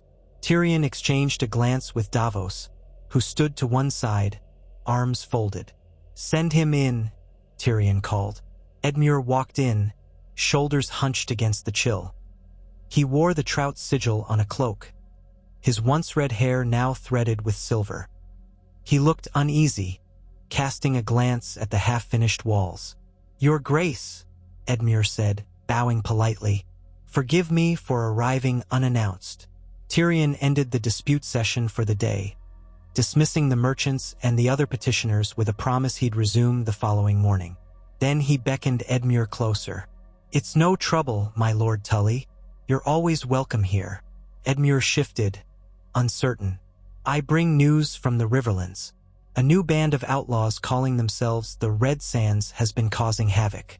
They're rumored to be led by a Dornishman, though no one knows for certain. They raid small hamlets near the borders, vanish back into the woods. The local lords are struggling to contain them." Tyrion frowned. "We've had word of brigands in the Crownlands, but nothing about a Dornish-led group in the Riverlands. Are they numerous?" "Maybe a few dozen," Edmure said. "But they strike quickly, then disappear. Some suspect they're ex-Sellswords from Essos. Others say they're local bandits wearing false colors. Regardless, it's hurting trade and sowing fear. I can't stand by and let it fester." Tyrion exchanged a look with Davos. "Have you tried sending riders to Dorne for clarification? If these outlaws truly are Dornish, maybe House Martell can offer insight." Edmure shrugged. The roads are slow in winter, and Dorne is far. Also, Dorne's new leadership is aloof. They remain allied to the crown in a broad sense, but they guard their borders tightly. We've seen few Dornish travelers this season.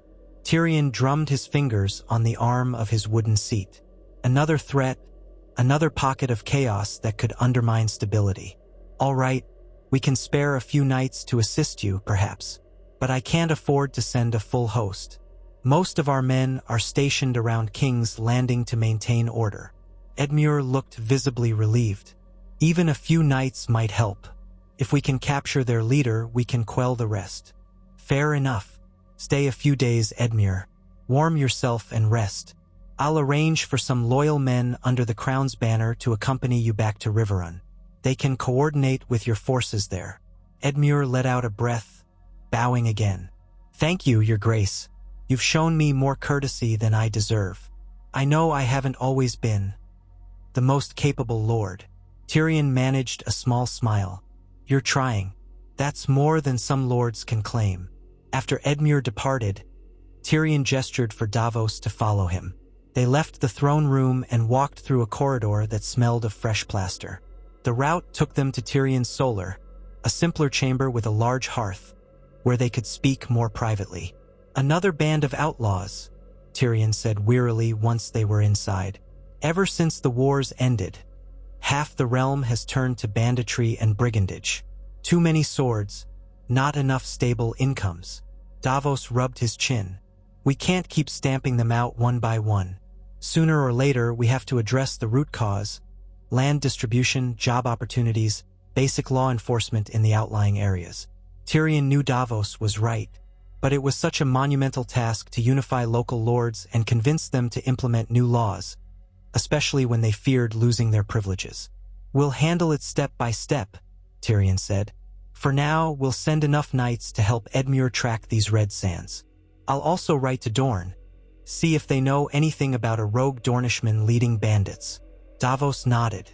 I'll speak to Master of Coingrafton about allocating funds to strengthen local garrisons in the Riverlands, if you agree.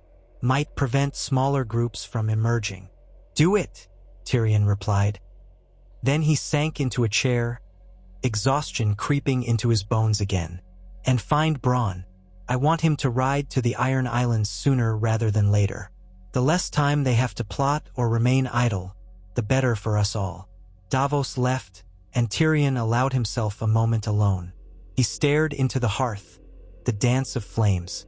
A memory of Dragonfire flickered in the corner of his mind. That day in King's Landing, the screams, the smoke. Would the realm ever be rid of that shadow? He closed his eyes briefly. He could almost hear Daenerys's voice echoing, "We will break the wheel." He still believed in some portion of that vision, ending the cyclical brutality of the nobility's endless power struggles. Yet the steps required felt infinite, every solution colliding with tradition or local pride. He was tired, but he had no choice except to keep going. By evening, the rain had diminished to a steady drizzle. Tyrion spent the remainder of the day drafting letters. One to Lord Yohn Royce in the Vale, requesting additional stonemasons to speed the city's construction. One to House Grafton, urging them to finalize a trade route with Bravos, and one to Dorne, specifically addressed to the Martell Scions. He wrote with careful courtesy, inquiring if they'd heard rumors of any Dornish outlaw harrying the Riverlands. He doubted they were responsible, but knowledge was power. Days slid into weeks. The small council continued to manage the city's growth, the reorganization of the treasury, and the training of the watch. Tyrion personally oversaw the fitting of 2 more scorpions along the walls. Each device was larger than a horse, carved from tough oak, with iron fittings that could release a massive bolt. Gendry arrived from the Stormlands to show the proper usage, and Tyrion offered quiet thanks that at least a few friends from the old wars had survived to help. One chilly dawn, a raven arrived from Brienne in Winterfell. Tyrion read the message at his table, Davos nearby. Your Grace, I have arrived in Winterfell and consulted with Queen Sansa. The situation with the rogue free folk is tense. They number near 100, including women skilled in battle. They raid for food, refusing to accept northern authority. We've managed a brief truce. No blood has been shed these past few days. I intend to ride out and meet them, speak face to face. Wish me fortune. Brienne of Tarth. Tyrion's gaze lingered on the parchment. 100, you say? He muttered. Could be enough to do real harm if they're desperate. Davos nodded. Brienne will handle it. She's got a knack for honor and plain speaking. Tyrion set the letter aside. Still, if it goes poorly, the North could turn into another war zone. I'll send instructions for her to offer land or safe passage north of the wall if they come to terms. The last thing we need is a protracted conflict. He penned a swift reply, sealing it with wax, then tasked a swift rider to send it north. The tension weighed on him. Everything was about holding the realm's fragile peace, thread by thread. Snowflakes drifted down the next morning, blanketing the city in a white hush. King's Landing seldom saw heavy snow, but this winter was colder than most. Tyrion stood by the windows of the Red Keep's highest tower, watching the slush gather in the streets below. From this vantage, he could see the harbor, the black waters rippling under leaden skies. A handful of ships bobbed at anchor, sails furled. It amazed him that, only 2 years past, the city was a smoldering ruin. He tried to find solace in that transformation. A faint rap on the door made him turn. Shay stood there, wrapped in a dark cloak against the chill. She looked hesitant, as she often did now. He gave a nod. Come in. She stepped carefully forward, glancing around. Tyrion kept the room sparsely furnished. A table, a few chairs, shelves of books, little else. He offered her a seat, but she remained standing, her hands clasped at her waist. I came to say, she trailed off, eyes downcast. I came to say that I'm leaving the keep. He felt a jolt of surprise, though not entirely unexpected. Leaving? Where do you intend to go? She lifted her gaze, brown eyes steady. Away from this city, maybe to the countryside or across the sea. I haven't decided, but I can't stay here forever. Every day I'm reminded of what happened, of who I was, who I betrayed. You've been kind, Tyrion, kinder than I deserve. But it hurts to remain. He swallowed, words twisting in his throat. There was a part of him that wanted to beg her to stay, to try to rewrite their twisted past. Another part of him felt relief, that perhaps this final ghost could slip away and free him of the memories. I won't forbid you, he said softly. You're not a prisoner. If you'd like coin or a safe escort, I can arrange it. Consider it a gesture of goodwill. She blinked, tears threatening at the corners of her eyes. Thank you. I'll accept enough coin to travel, but I don't want to be a burden. I only wanted to tell you, and to say, I'm sorry. Tyrion nodded, feeling the old ache in his chest. Me too. She turned to go, then paused by the threshold, glancing over her shoulder. You've done something remarkable here, you know? You've tried to build peace. Even if a Targaryen threat looms, or new wars arise, remember that you made the city livable again. That means something. With that, she slipped away, leaving Tyrion alone. He stared at the closed door for a long while, old memories swirling. He wondered if he'd ever truly be free of them. Duty called, though, and soon he was walking the corridors, thoughts whirling about the next challenges. It was easier to fixate on the realm's problems than his own regrets. That afternoon, Tyrion held a council session in a freshly refurbished chamber near the throne room. Davos, Podrick, recently raised to the council in a lesser capacity. Ashero, the Master of Whispers, Maester Byron, the Master of Laws, and Samara Grafton, the Master of Coin, were present. Gendry, though not an official council member, was there as well, representing the Stormlands. They sat around a long table spread with charts and documents. A brazier glowed in the corner, battling the chill. Tyrion braced himself for a long discussion. Samara Grafton began with finances. The Crown's revenue has grown steadily due to resumed trade. We've re-established tolls along the Rose Road and Gold Road, though we've tried not to overburden travelers. The city's reconstruction costs remain high, but if we maintain current tariffs, we can manage. Our biggest concern is paying for the expanded watch and the new naval efforts Gendry has undertaken." Gendry grunted in agreement. "Materials aren't cheap, Your Grace. Good steel and iron for the ships, plus skilled smiths. We're building a modest fleet, not the Iron Fleet, but still." Tyrion tapped a finger on the table. "We'll prioritize. The city's defenses come first, but let's not neglect the roads. Every bandit incursion in the Riverlands or Crownlands stalls trade, which affects revenue. Samara, keep a steady hand on the coin flow. If needed, we'll cut back on certain luxuries to fund the watch." Ashero spoke next, voice low and smooth. "Word from my contacts across the Narrow Sea suggests that the Targaryen pretender has moved further east indeed, rumored near Karth. The trail grows cold. Likely he's seeking more favorable alliances. Good news in the short term, he won't invade soon. But if he finds a foothold, he could still raise an army. The priests of R'hllor remain scattered in their support after their own defeats." Davos exhaled. "So we have time, but not forever. If he manages to rear that dragon, the threat won't vanish." Tyrion nodded. "We'll stay vigilant." "Thank you, Ashero. What of the bandits in the Riverlands? We've promised Edmure Tully some knights. Are they ready?" Podrick cleared his throat. "Yes, Your Grace. I've selected 10 knights, all loyal to you, along with 20 mounted archers. They'll depart with Lord Tully tomorrow." Tyrion offered a nod of approval. Podrick had grown into his role, calm, efficient, far from the shy boy Tyrion once knew. "Good. Keep me informed of their progress. Now, about the Iron Islands, Bronn was supposed to depart last week. Has he left?" Davos smiled wryly. "He left 2 days ago with a small ship and a handful of sellswords. He seemed in fine spirits, boasting that the Ironborn would be kissing his boots in no time." Tyrion rolled his eyes. "Let's hope his arrogance doesn't sink him, or us, but if he can charm a few lords there, it's worth the gamble. We need their ships more than we need their hostility." They moved on to lesser matters. The highways connecting the capital to Duskendale, disputes among certain Stormland houses, the integration of those Myrinese refugees. Tyrion found himself dispensing judgments with a steadiness that surprised him.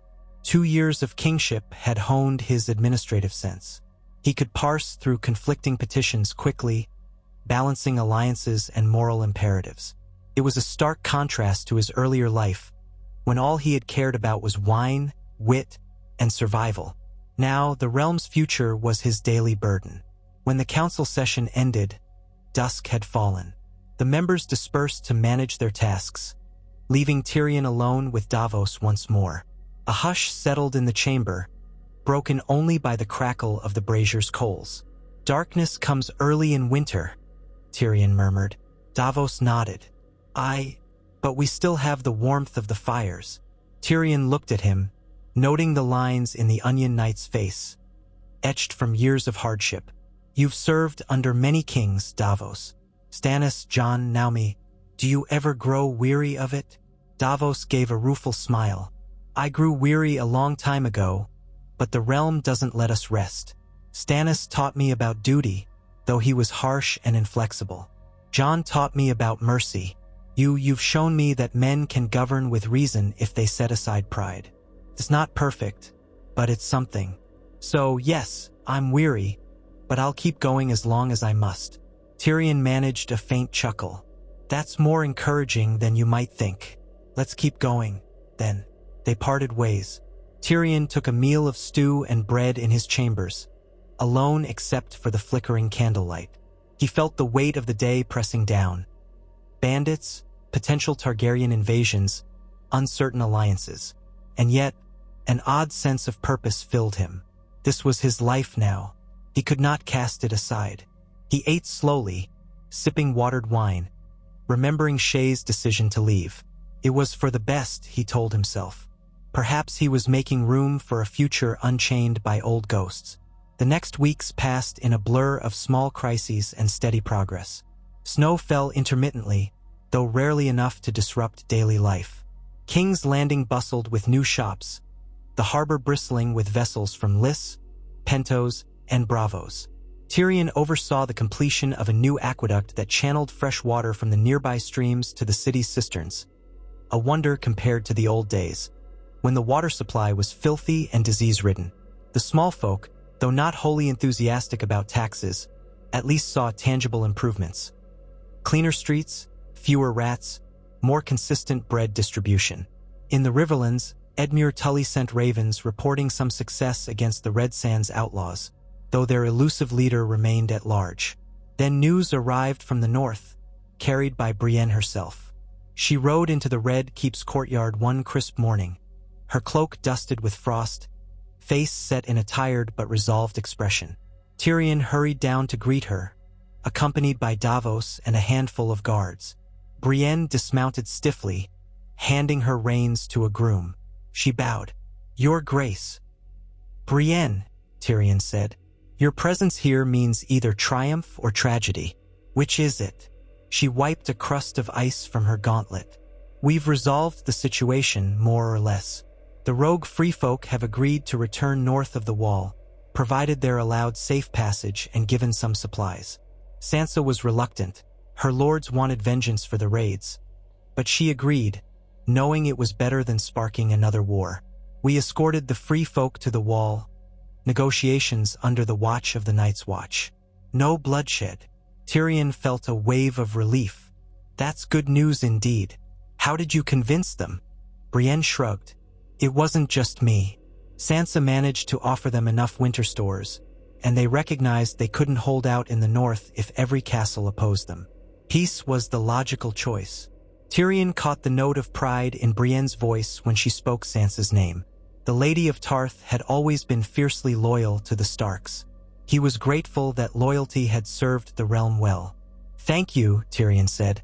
"You'll stay here now?" She nodded. "For a time. Sansa sends her regards. She's mindful of the Targaryen threat and wonders if any further developments have emerged." Tyrion gestured for her to follow him inside, out of the cold. "Come, I'll catch you up in the council." The short answer: no major developments. The Pretender remains elusive. They entered the Great Hall, which was no longer half-ruined but still under final stages of repair. Workers were painting new murals to replace the Targaryen sigils that once adorned the walls.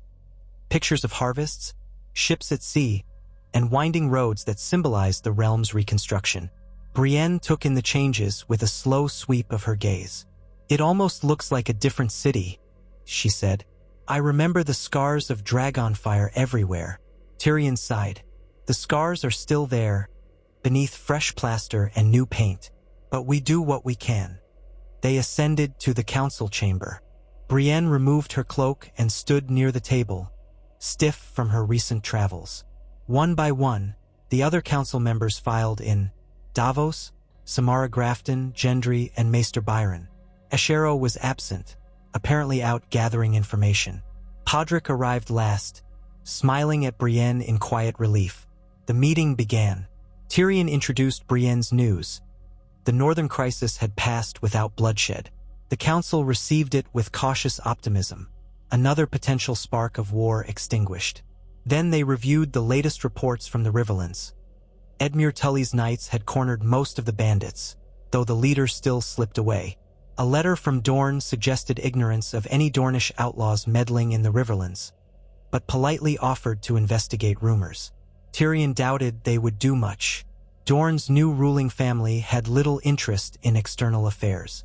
Finally, attention turned to an issue that had been quietly growing over the past weeks: the Iron Islands. Bronn had arrived there safely, but messages from him were cryptic. He hinted that the lords of the Isles were fractious and hardly in the mood to accept a southern king's authority. Davos read from the latest Raven. Bronn says, "Negotiations are as smooth as a blind donkey on ice.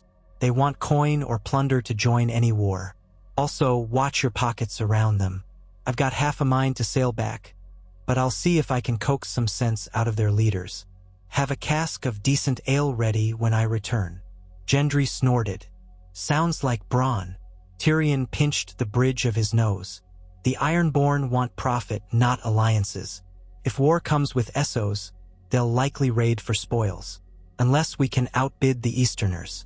Or at least make them see that an Eastern conqueror wouldn't let them keep their freedom. Maester Byron cleared his throat. Is it worth the cost?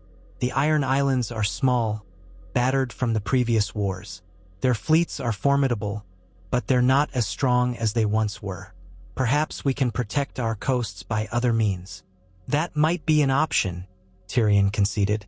But if we're to unify the realm's defenses, leaving the Iron Islands to do as they please could be dangerous. They might raid the north or the Riverlands, undermining everything we've built. Samara Grafton shifted in her seat. I might propose a different approach. Rather than paying them, we invest in building our own ships and forging alliances with the coastal lords. The Ironborn can raid a village or two, but if we have a strong navy, they'll think twice before launching a full-scale attack. Tyrion considered it. We already have Gendry forging ships in the Stormlands.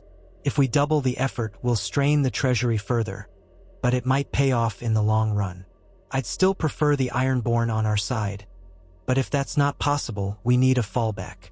Davos rubbed his hands together. We'll see what Bronn accomplishes. If he fails, we'll ramp up our naval production and fortify the coasts. I'll contact the lords of Crackclaw Point and the Massies. They're key to controlling the Blackwater Bay from the eastern side. Tyrion nodded. The conversation shifted to other matters: harvests from the Reach, the state of supply lines, the condition of roads in the Stormlands.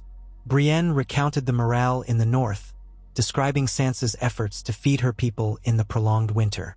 The meeting wound down as the brazier's embers dimmed, leaving them all subdued by the scope of tasks ahead. When the council broke, Tyrion caught up with Brienne in the corridor. "You've come a long way," he said. "Why not stay a few weeks and rest? Your men, too." She nodded. "Thank you. That's my plan. I'll return to my duties as Lord Commander in the city, unless you have another mission for me." "Not at the moment," Tyrion said. Then, in a softer tone, "I appreciate what you did in the north. It's a reminder that sometimes words and compromise can prevent a battlefield of corpses." Brienne's expression was earnest. "I promised Lady Sansa I'd always protect her. Sometimes that means protecting her people, even if it's from themselves." "Just so." Tyrion dipped his head, then continued on his way. The days turned into a fresh month. The year was nearing its close with midwinter upon them. King's Landing welcomed more caravans from the Reach, carrying grain and fruits preserved in casks. Reports from the Vale indicated the roads there were mostly clear, though a few roving mountain clans caused mischief. Rumors from Essos remained quiet. No sightings of dragons near Westeros. Tyrion began to breathe more easily, though he refused to grow complacent. He remembered how quickly Daenerys had descended on the city once she was ready. He spent many evenings poring over trade ledgers, analyzing how to keep the city's coffers from running dry. Even with Samara Grafton's expertise, the cost of forging a realm was immense. Reconstruction, feeding the poor, training new watchmen, it all demanded coin. Tyrion was determined not to resort to the cruelty his father once wielded to fill House Lannister's vaults. He tried levying moderate taxes on commerce and encouraging lords to invest in rebuilding.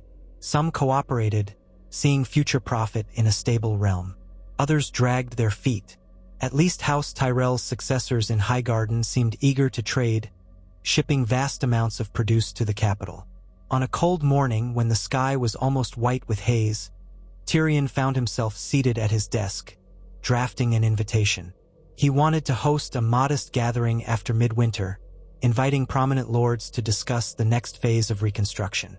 Rather than a lavish feast that drained resources, he planned a practical assembly where they might share knowledge of building techniques, forging alliances beyond the standard feudal ties.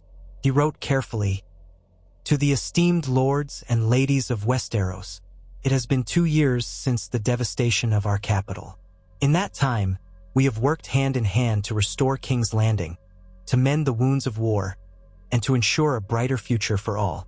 I invite you to a gathering in early spring, to be held in the Dragon Pit, where we shall exchange ideas, settle disputes, and celebrate our fragile peace.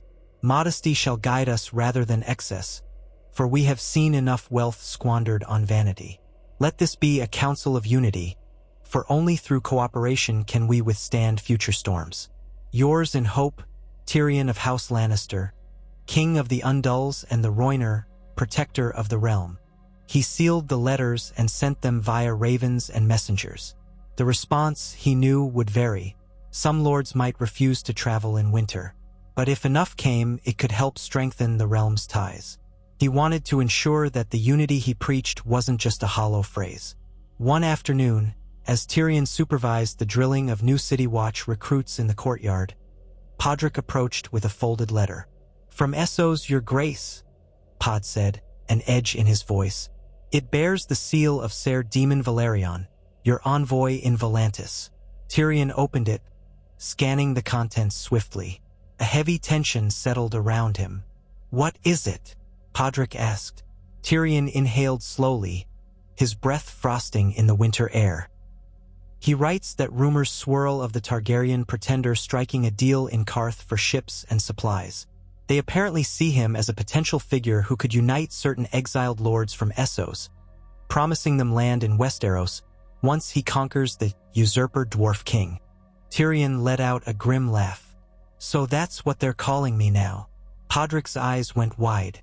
"Does it say anything about the dragon?" Tyrion reread the parchment.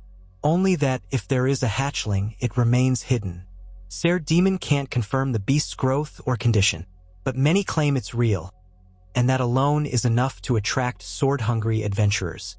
He crumpled the letter, feeling a surge of old anxiety. So the threat was still alive. Karth was far, but not beyond the realm of possibility. If the pretender mustered a fleet strong enough to sail west, he could land in Dorne, or even around the Stormlands, if not repelled. Tyrion turned to Podrick, voice firm. "Tell Davos and Gendry, we continue our naval preparations.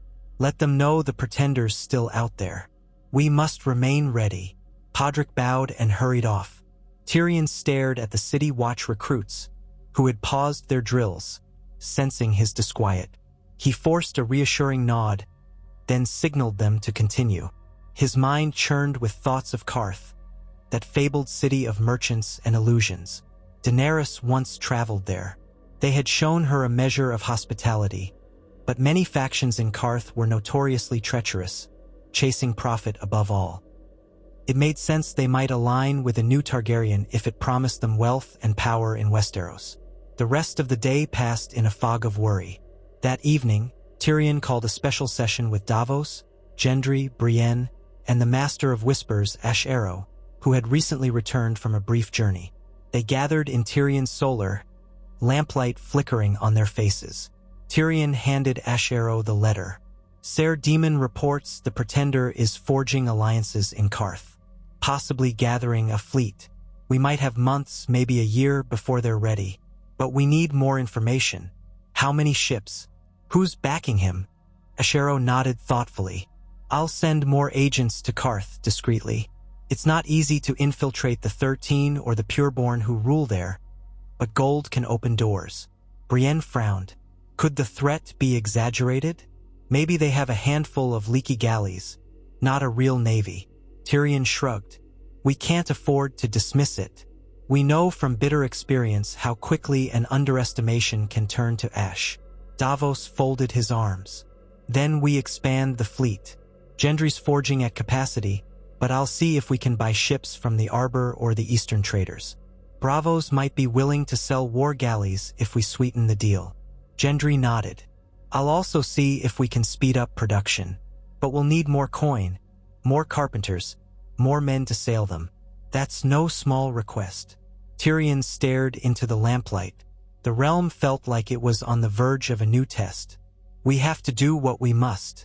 If that dragon crosses the sea and grows large enough to wreak havoc, we'll be back to cowering.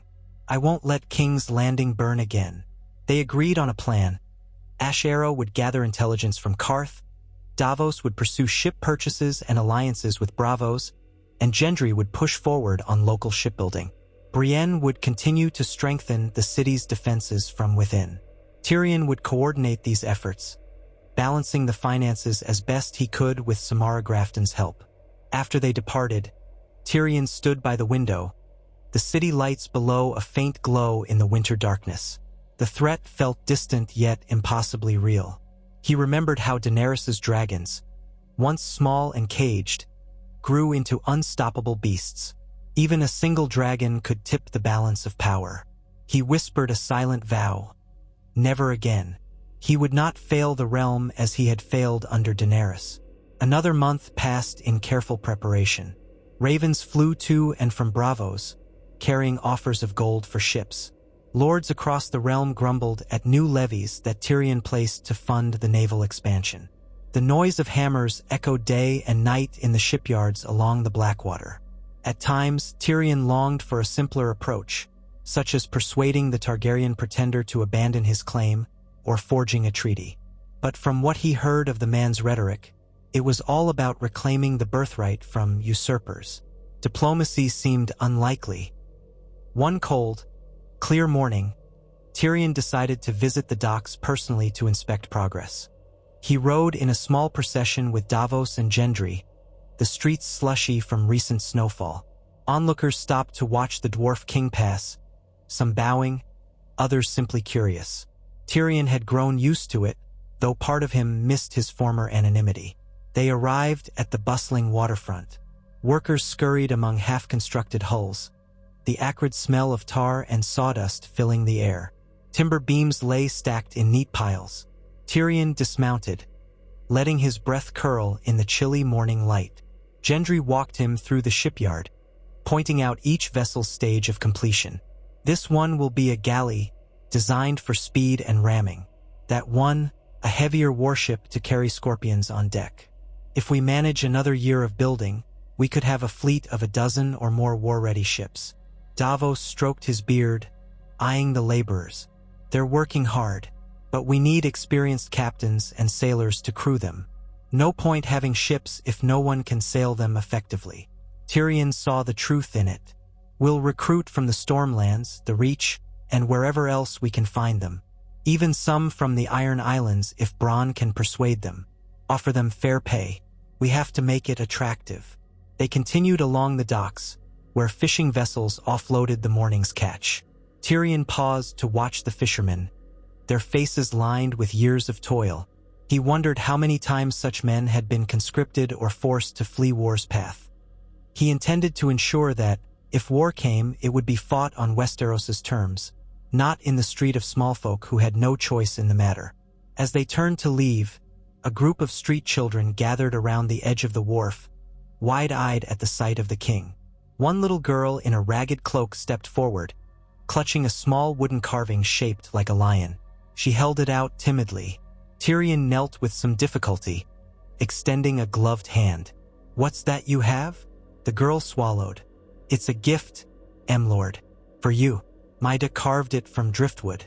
Says you're a lion." He took the carving gently, noticing the rough but earnest craftsmanship. "Thank you," he said quietly. "Tell your father he did good work." Her eyes sparkled. "Yes, your grace." Tyrion straightened, cradling the small lion figure. He felt a strange warmth in his chest that no council success had ever quite matched.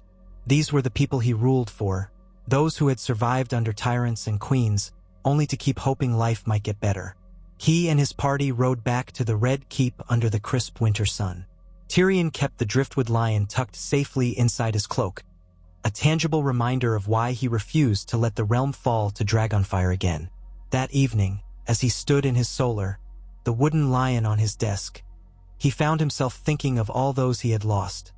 His mother, whom he never knew. His father, who tried to kill him. His siblings, who had shaped his life with both love and torment. Shay, who had come back only to leave again. Daenerys, who had flown too high and burned too hot. All gone, in different ways, leaving him with only the burden of forging a kinder era. Maybe this was the best legacy he could hope for, a realm that slowly learned from its mistakes. He wondered if, one day, the histories would record Tyrion Lannister as a wise king who helped Westeros heal. Or if the pages of time would brand him a fool who tried to juggle too many shards of a broken realm. In the end, it hardly mattered, so long as the people lived without the constant threat of swords and flames. Another knock sounded at the door. This time it was Gendry, who had lingered behind after their inspection. He stepped in, hands blackened by grease, looking oddly uneasy for a man so used to forging steel. "Your Grace," he said, clearing his throat. "Gendry, something amiss." He shifted. "I wanted to speak to you privately. It's about Arya Stark." Tyrion raised an eyebrow. "Arya Stark? I was under the impression she vanished west of Westeros, off on some grand voyage of discovery." Gendry nodded. "She did. Sailed off, said she wanted to see what lay beyond the maps. I've had no ravens, no word, for nearly 2 years. But a rumor reached me. A ship captain from the Summer Isles claims he saw a lone vessel with the Stark Wolf banner in a distant port. The time frame fits. Could be Arya still traveling. But if she's returned or heading back, she might show up any day or any year." Tyrion gave a thoughtful smile. "Arya Stark, gods, that girl was always a mystery.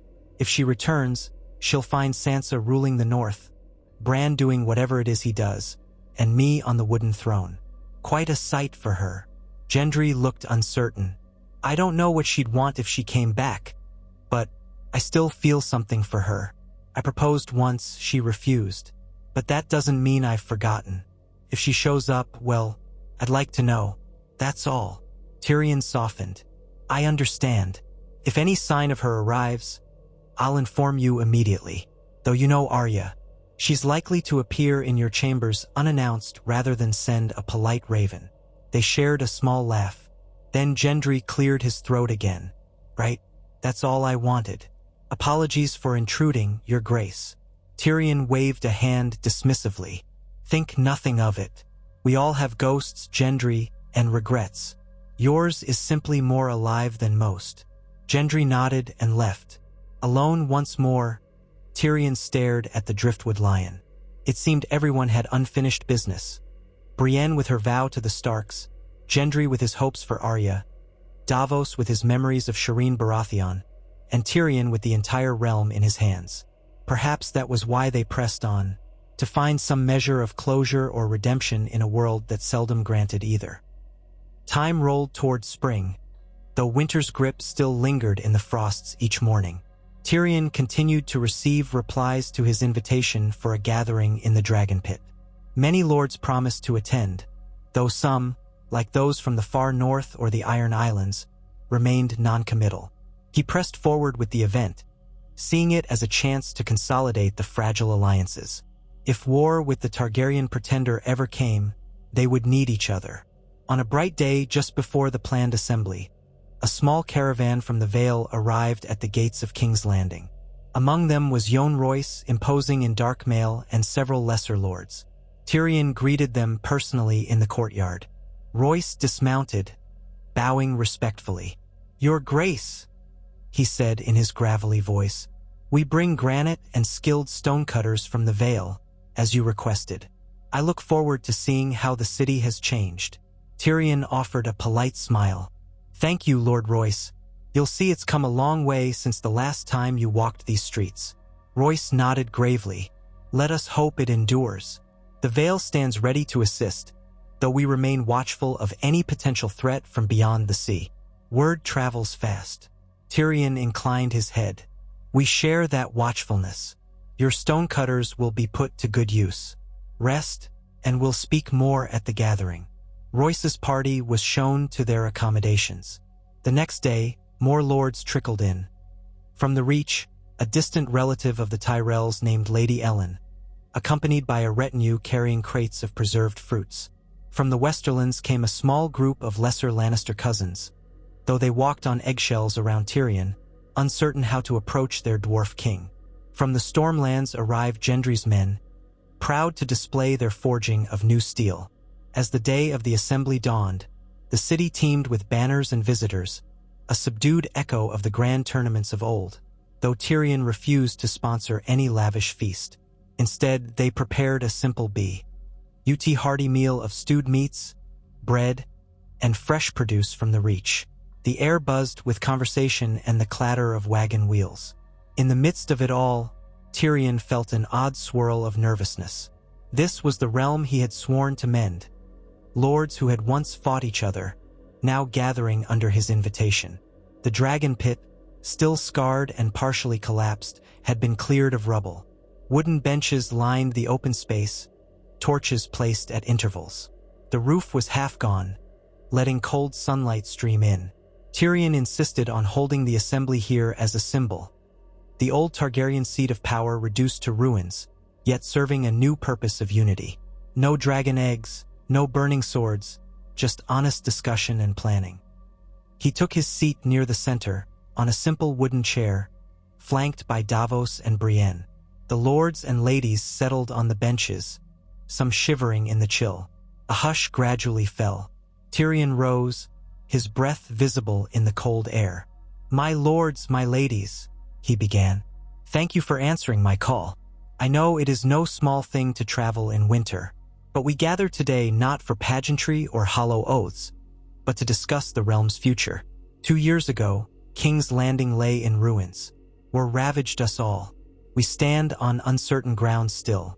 Yet we have an opportunity now, if we have the courage to seize it." He paused, letting his gaze sweep the assembly. "We have no iron throne. We have no dragons perched above us. We have only the memory of what devastation can befall us if we fail to cooperate. I have invited each of you here to share ideas, to voice concerns, to propose solutions. Whether it's trade routes in the Reach, banditry in the Riverlands, or the potential threat of a Targaryen across the sea, these issues affect us all. Let us speak openly, so we can forge a path forward together." He sat, and for a moment, the only sound was the shuffle of cloaks and the creak of benches. Then Jon Royce stood, clearing his throat. "In the Vale, we have sheltered behind our mountains for too long. We offer stonecutters, as we promised, to rebuild the capital. We also suggest forming a council of roads, lords who coordinate their efforts to keep the highways safe from brigands. If we each patrol our portion, bandits will have no place to hide." Edmure Tully, looking more confident than before, rose next. "I support Lord Royce's suggestion. The Riverlands have suffered from outlaws. A coordinated system of patrols could help. The cost might be shared if we create a joint fund. I propose that each region send a small levy to maintain these patrols." Some lords murmured assent, others frowned at the mention of levies. But Lady Ellen of the Reach stood, her voice ringing with a cultured accent. "The Reach can supply additional grain and horses for patrols if we're guaranteed priority in trade routes. Our farmlands yield surpluses, especially near Highgarden." A small wave of discussion broke out. Tyrion observed, letting them debate. Some objected to awarding special privileges. Others suggested rotating responsibilities. The tension in the air was real, but it was a far cry from open warfare. They were negotiating, which Tyrion considered an achievement in itself. Eventually, Tyrion raised a hand for silence. "Let us draft a proposal that outlines a joint patrol system funded by each region in proportion to their trade usage. In exchange, the Reach gains certain trade advantages, but we must ensure fairness. That is the heart of it. Each kingdom or region invests in stability and gains from the resulting peace." There were nods and some subdued grumbling, but overall acceptance. The next hours saw discussion of harbor improvements, distribution of new scorpions to major castles in case of a dragon threat, and the question of how to handle the Iron Islands. Some thought them best ignored until they caused trouble. Others insisted on bringing them into the fold with bribes or threats. The day wore on with minor squabbles and occasional laughter, particularly when Gendry recounted a tale of forging scorpions so large they nearly toppled the workshop roof. Tyrion watched the interplay of personalities.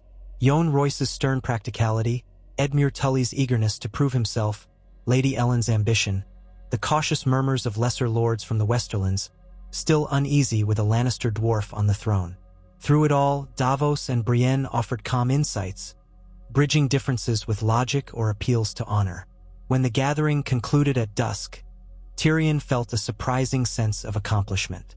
They had hammered out tentative agreements to fund road patrols, share resources for building defenses, and coordinate a network of ravens for faster communication. They had not solved every problem, but they had taken a step.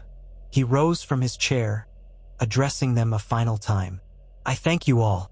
This has been more productive than many meetings I've witnessed in grand halls. Let us continue the spirit in the days to come. We stand on the brink of either lasting peace or another era of fire and blood. The choice is ours. Some scattered applause rose from the benches, and the lords began to file out into the cold evening. Torches sputtered against the chill wind. Tyrion lingered, gazing at the battered dome of the dragon pit overhead. In the shadows, he saw a shape approach Sansa Stark. She had arrived quietly earlier in the day, slipping into the assembly with minimal fuss. She stepped forward, the torchlight revealing her pale face, hair bound in a single thick braid. "You've done well, Tyrion," she said softly. He felt a warmth at her words. "I'm surprised to see you here, considering the North's independence. But I'm grateful you came." Her lips curved faintly. "The North may be separate, but we share this continent. Your measures affect us too. We still have trade, old ties." He nodded. "How goes Winterfell?" "Stable," she replied. "Thanks to your help in dealing with the free folk, I'm hopeful we can maintain peace. The winter has been harsh, but we endure." They stood in silence for a moment. Around them, the glow of torches danced on the chipped stone floor. Tyrion recalled the last time they had spoken at length. He had sent Brienne to help her. He wondered if she felt the realm was truly on a better path. She sighed. "You truly do care about them, don't you? The small folk, the lords, the realm as a whole." Tyrion considered. "I do. I can't say I always did, but I've seen enough suffering. And I've learned that if power isn't used to protect those who have none, then it's just cruelty by another name." Sansa's eyes flickered with some unreadable emotion. "I remember a time when I was forced to marry you, how powerless we both felt. It's strange to see you now, on a throne of your own making, trying to make Westeros kinder." He gave a small, wry smile. "Ironic indeed. I never wanted a throne, Sansa, but here I am. Perhaps it's what we needed," she said quietly. Then, with a small nod, she turned to leave. "I'll stay a short while, speak with some of the lords, then return to Winterfell. If you have any message for me, send it tonight." He watched her depart, her figure disappearing into the shadows beyond the torches. A swirl of memories tugged at him. Their wedding, her sorrow, his own humiliation, the tragedy that befell her family. Now they were two rulers, forging an uneasy but vital alliance. The realm had changed, and so had they. Outside, the night sky stretched clear and cold. Tyrion emerged from the dragon pit to find Brienne waiting, white cloak trailing behind. She escorted him through the streets back to the Red Keep, torches bobbing as the city watch cleared a path. The snowfall had abated, leaving patches of white along the rooftops. Here and there, lights glowed in windows where families gathered for supper, far removed from the politics of the day. Yet their fates were intertwined. At the keep's gates, Tyrion paused, gazing at the towers that had been painstakingly repaired. "We've come so far," he murmured, "and still so far to go." Brienne bowed her head. "But you've given them hope." He nodded, stepping inside. That night, he drifted into uneasy sleep, images of the day's assembly churning in his mind. He saw lords from across Westeros debating, forging alliances, bargaining for trade. He saw a new tapestry weaving itself over a land once tattered by war. And in the distance, a dark shape loomed on a far shore, a dragon's silhouette waiting for the right moment. Morning arrived with a pinkish dawn. Tyrion rose, donned a warm doublet, and stepped out onto a balcony overlooking the city. The roofs glimmered with thin frost.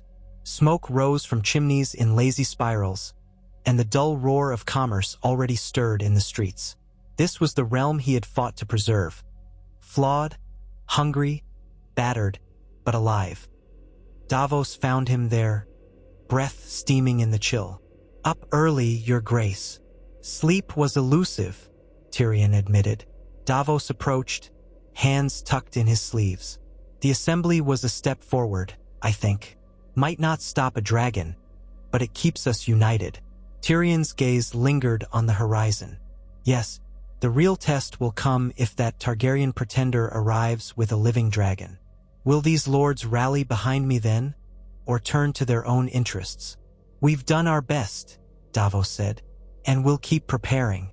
If we stand united, we stand a chance. Tyrion exhaled. A chance.